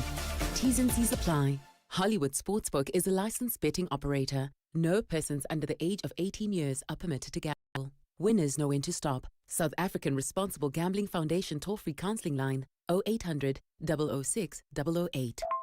Mate bro, just left Discam and I can confidently say I found the perfect spot for Black Friday. Yo, all the deals, all the feels, yeah, all in one place. This new Discam Better Rewards card, brilliant. You can save big time on over 140 Better Rewards brands. That's 10% off instantly on top of promo prices. Do yourself a favor, become a member, fill your basket, and make that amazing deals till slip longer than Ikuyase Home Affairs. Anyways, catch you later, bro. Black Friday just got lacquer.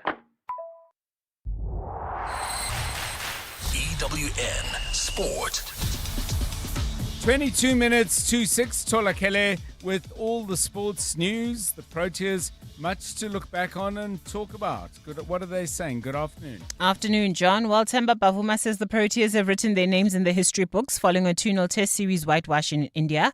The world champions thrashed the hosts by 408 runs in the second match to secure their first series win on Indian soil since 2000 and just their second ever. It also sees Bavuma maintain his unbeaten record as Test captain in 12 matches, winning 11 and drawing 1. The team now is really in a good space. Winning obviously does that, and I think it's the way that we're going about winning our games. You think about it from a batting point of view. You know, we don't have the guys who are going in and getting the big hundreds, but we've got 4, 5, or 6 guys who are willing to contribute. You know, that gets us to a formidable score. We know that from a bowling point of view, we've got enough to make sure that the result is on our side. Two tournament favourites meet in the UEFA Champions League tonight as Arsenal go up against Bayern Munich on match day 5. The Gunners are the only team yet to concede, while no side has scored more than the Bavarians' 14 goals in 4 matches. Added to that, Vincent Kompany's team are looking to end the Londoners' unbeaten run of 15 matches. He's got a very rich history with other coaches as well and at other clubs. And what you see in his game is just incredible physicality of the team, attention to detail to every phase. Of course, the set pieces, everybody knows it, but it's a team that has very, very few weaknesses in any phase of play. I have to say I'm really impressed by this Arsenal team. Portugal captain Cristiano Ronaldo will be able to play his side's opening matches at next year's World Cup after FIFA suspended the final 2 games of a 3-match ban. Ronaldo was sent off in their penultimate qualifying match against Ireland and missed their final group game against Armenia, which secured qualification. The footballing governing body says Ronaldo has been handed a 3-match ban, but barring a repeat incident, he won't serve any further punishment. And in the sevens, the season kicks off this weekend in Dubai, with South Africa looking to win the season opening event for the first time since 2023. Assistant coach Renford Dazel has discussed what he expects from the weekend action. All the games are tough, but for us it's France, Fiji and Argentina. There's no easy game, so you need to hit the ground running when you start on Saturday. And for us it's important that we start well after a good pre-season and we have all the season campaigners back, and it's a experienced squad that we have. So yeah, for us it's all about that first game on Saturday 11 o'clock, and I hope we can make the guys and the system proud. Tolagele Mganga, Eyewitness News Sport. EWN Traffic. At 19 minutes to 6, EWN Traffic is brought to you by Outsurance. SMS out to 45142 now, and you could save on car insurance. If you don't, ask them for 500 Rand. Heading southeast could be a problem if you're heading for Alberton. Yeah, driving through Alberton and heading to Soweto to be exact. You can expect about a 20-minute delay. This is on the N12 westbound between the Ilands interchange and the R59. Rather, now the delays are stretching all the way between the R59 and Komora Street. In Sunwood Park, roadworks also causing about a 30-minute delay. This is on the N17 eastbound between Rondebolt and Carnival City. Still in Ekurhuleni, Edenvale, traffic congested R24 westbound between Edenvale Road and the Gilulis interchange. While in Tembisa, traveling towards Pretoria, there's traffic pressure R21 northbound. This is approaching Olifantsfontein Road. Bryanston, traffic sluggish N1 south between Rivonia Road and Winnie Mandela Drive. 4 ways, also traffic heavily backed up on Winnie Mandela Drive. This is between the N1 and Broad Acres. And finally, in Midrand, traffic is heavily backed up. This is heading towards Centurion in the Midrand area. N1 north between the Between Interchange and Samrand. If you come across any other traffic issues, please WhatsApp us on 072-702-1702. There's more EWN on air, online, and on the EWN app. The Outsurance Pointsmen can't help you with your child's last-minute volcano school project, but they can help ease the traffic congestion so you can get to the stationery store in time to get supplies. With the Outsurance Pointsmen on the roads for the past 20 years, we can all get where we need to be, quickly and safely. Outsurance really means it when they say you always get something out. In proud partnership with 702. Show them some love online using #PointsmenLove. Licensed insurer and FSP. You're with John Perlman on 702. Let's walk the talk. 702 Drive, it's 17 minutes to 6. Lots going on in the news. Stephen Curtis will wrap much of that up on the Money Show. We'll have news bulletins for you at 6. But right now, I think we need to spend some time enjoying some music. For today's music theme, we're asking you this question. What is that song that reminds you of the favorite person in your family, the person that you feel a connection to? And I get, if I'm asking you to call in, they might get a little awkward because other family members might be listening. But hey, I'm sure you can find a way to dance around that because deep down, I think everybody knows who the favorites are. So the person in your family that you just love the most, why do we beat around the bush? A special favorite in your life. What's a song that somehow tells us something about them and that reminds you of the person that's very much on your mind? Karabo Malapile, our technical producer, has got a song for us and a little story to go with it. Karabo, nice to have you with us. You're with us all the time, of course, but nice to have you joining in the conversations. What's the song? Who's it for?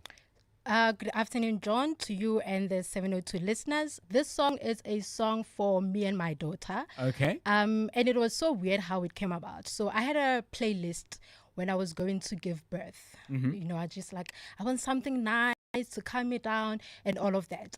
And this particular song was the last song that got played before she was safely delivered. Wow. Okay. And so it stuck with me. I played it so many times after that. And when she was getting a little bit older, because I used to play it a lot, and I told her the story why I used to play the song all the time, and I still love the song. And now we sing it together. It's got nothing to do with mommy-daughter lyrics. It's such a beautiful song. But now she calls it her happy birthday song, because every time I told her the song and why I love playing it and the reason why the song came about, she's like, oh, I like it too. So we sing along to the song, and she loves the song. It's an absolutely beautiful story, and you're going to introduce it, the song to us in a moment. So how many songs were on the playlist? Do you recall? I think I had 25 songs, but I don't think all of them were played. Right. But this was played just before she came. Very, very, very, very special. So your daughter's birthday song, what is the song? Dance of Life by Lyra. Dance of Life by Lyra, and the title is perfect as you gave birth to a new life. So it's a wonderful song. It's got to match an incredibly beautiful story. Let's hear the song and then let's get your song and your story. Send it to us, please, on 072 702 1702. That song that reminds you of, connects you to, or celebrates your relationship with a favorite person in your family. Give us a call on that.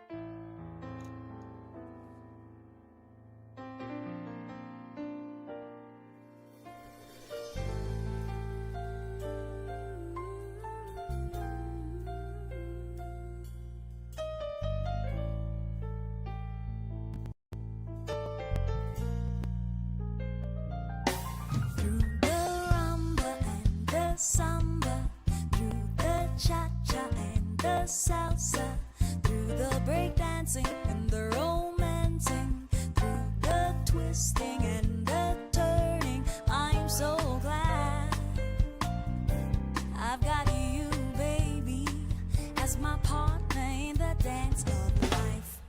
Ba-ba-ba-ba-ya. Sometimes we go fast, sometimes we go slow.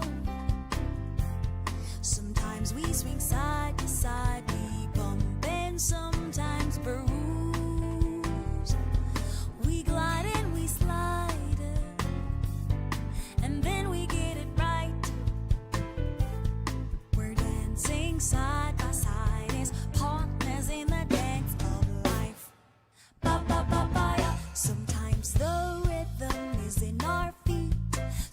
Sometimes we follow our heartbeat. Lyra from 2006. The album was at the time and still is called Feel Good, and a wonderfully feel good story. Dance of Life is the title of the track, and it is the song that connects at a quite unique and extraordinary moment our technical producer Karabo Malapile with her daughter Tsiamo, who will be 7 very, very soon. So your story, please, on 072 702 1702. It's 12 to 5.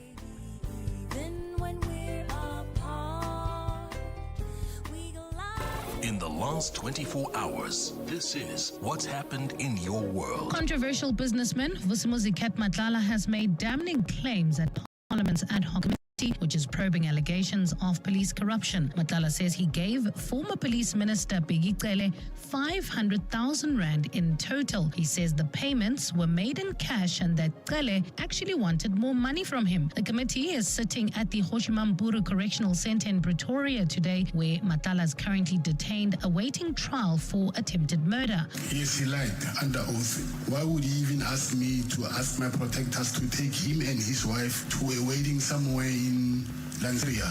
EWN, in touch, in tune, and independent. Josie, my Josie, a city made of swag, passion, and resilience.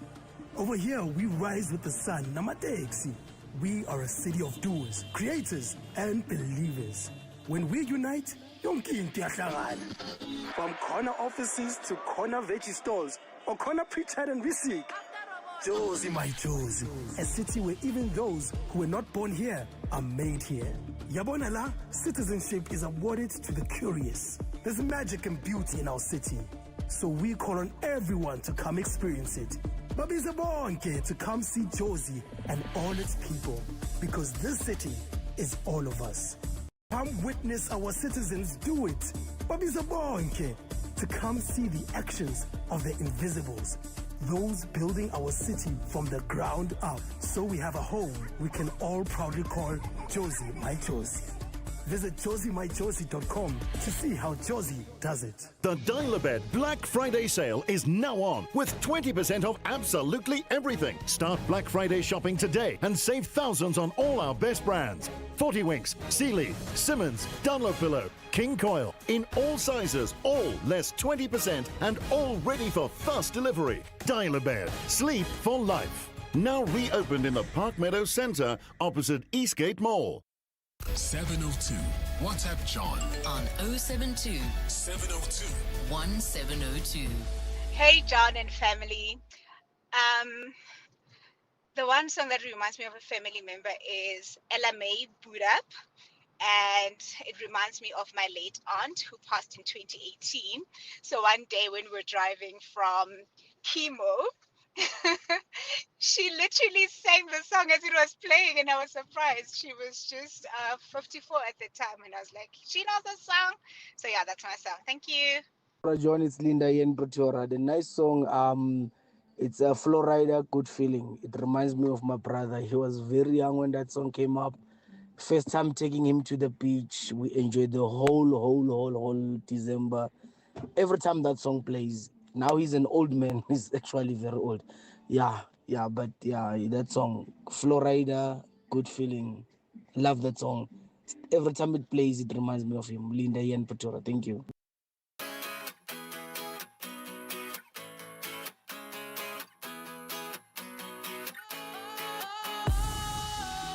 Sometimes I get a good feeling, yeah.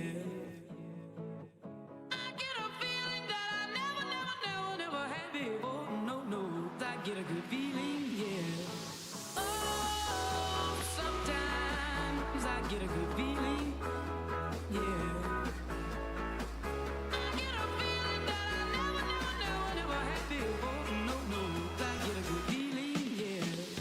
Yes, I can. Doubt better leave. I'm running with this plan. Pull me, grab crabs in the bucket can't have me. I'll be the president one day. January 1st. Oh, you like that gossip? Like you the one drinking what gossip.com. I got a word for your tongue. How many Rolling Stones you want? Yeah, I got a brand new spirit.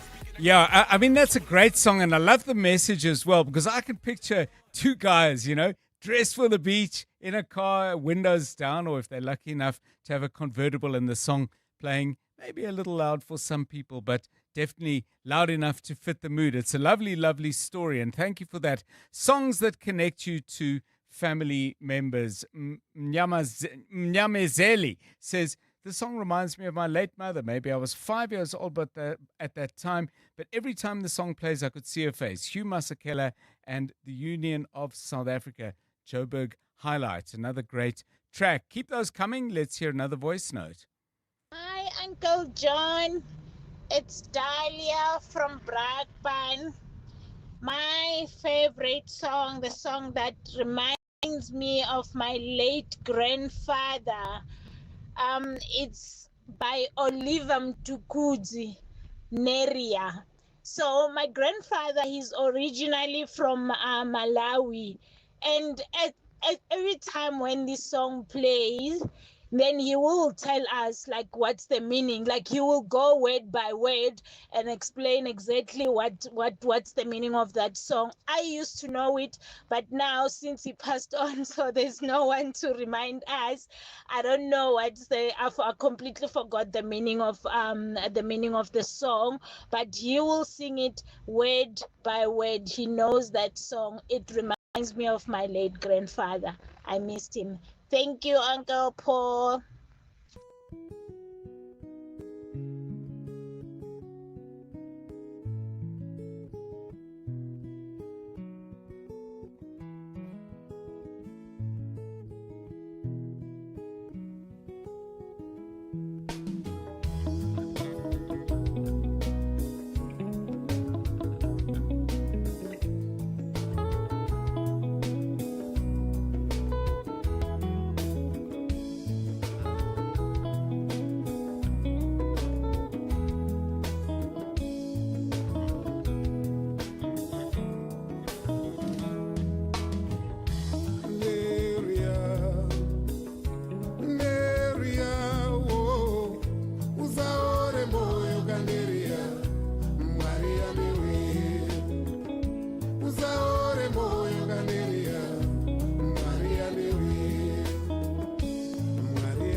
Oliver Mtukudzi, son of Highfield in Harare in Zimbabwe.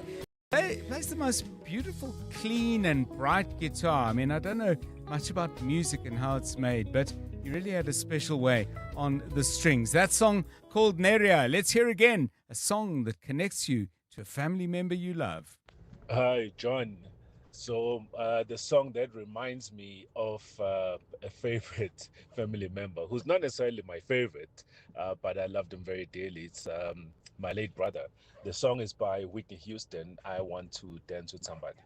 And why it reminds me of him, even though he's late, he's 8 years older than me, and he's right before me, and I'm the last born. So he used to tell me these fantastic stories, fantasy really, and dream state stories.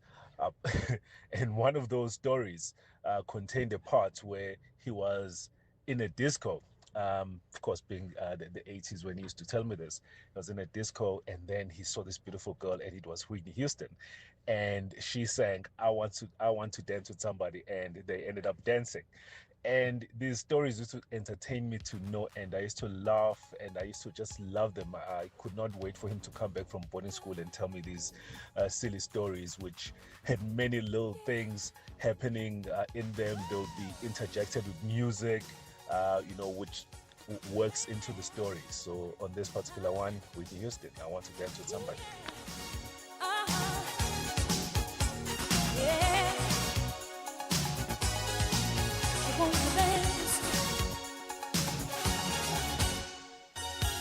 Clock strikes upon the hour and the sun begins to fade. Still enough time to figure out how to chase my blues away.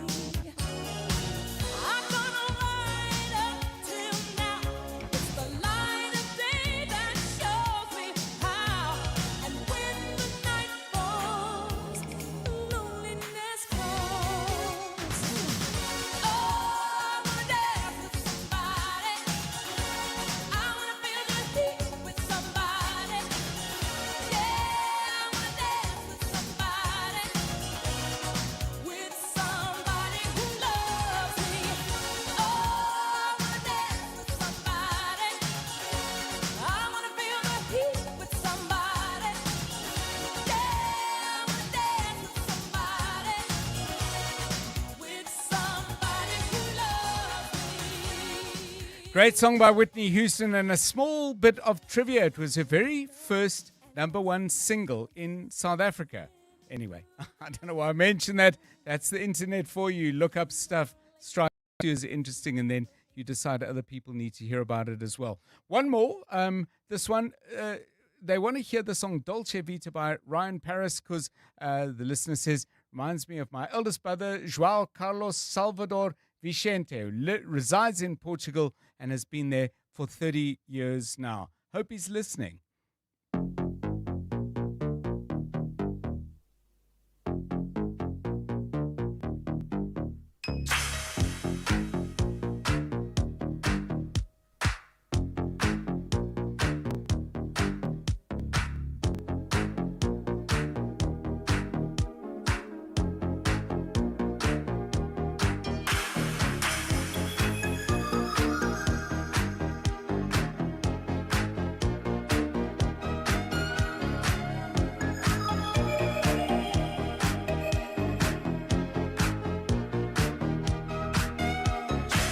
We are walking like in a Dolce Vita. This time we got it right. We're living like in a Dolce Con Fabio Roscioli, Ryan Paris, Dolce Vita, a song that many of you know and I'm sure many of you have enjoyed over the years. We've really enjoyed having you with us on 702 Drive. Your questions, your contributions. It's been great having you with us on 702 Afternoon Drive. I'm John Perlman. Good night. And now, The Money Show. With Stephen Grootes, live on 92.7 and 106 FM. Streaming on the Prime Media Plus app. And DSTV channel 856. The Money Show with Stephen Grootes is brought to you by ABSA CIB, proud host of the Africa Impact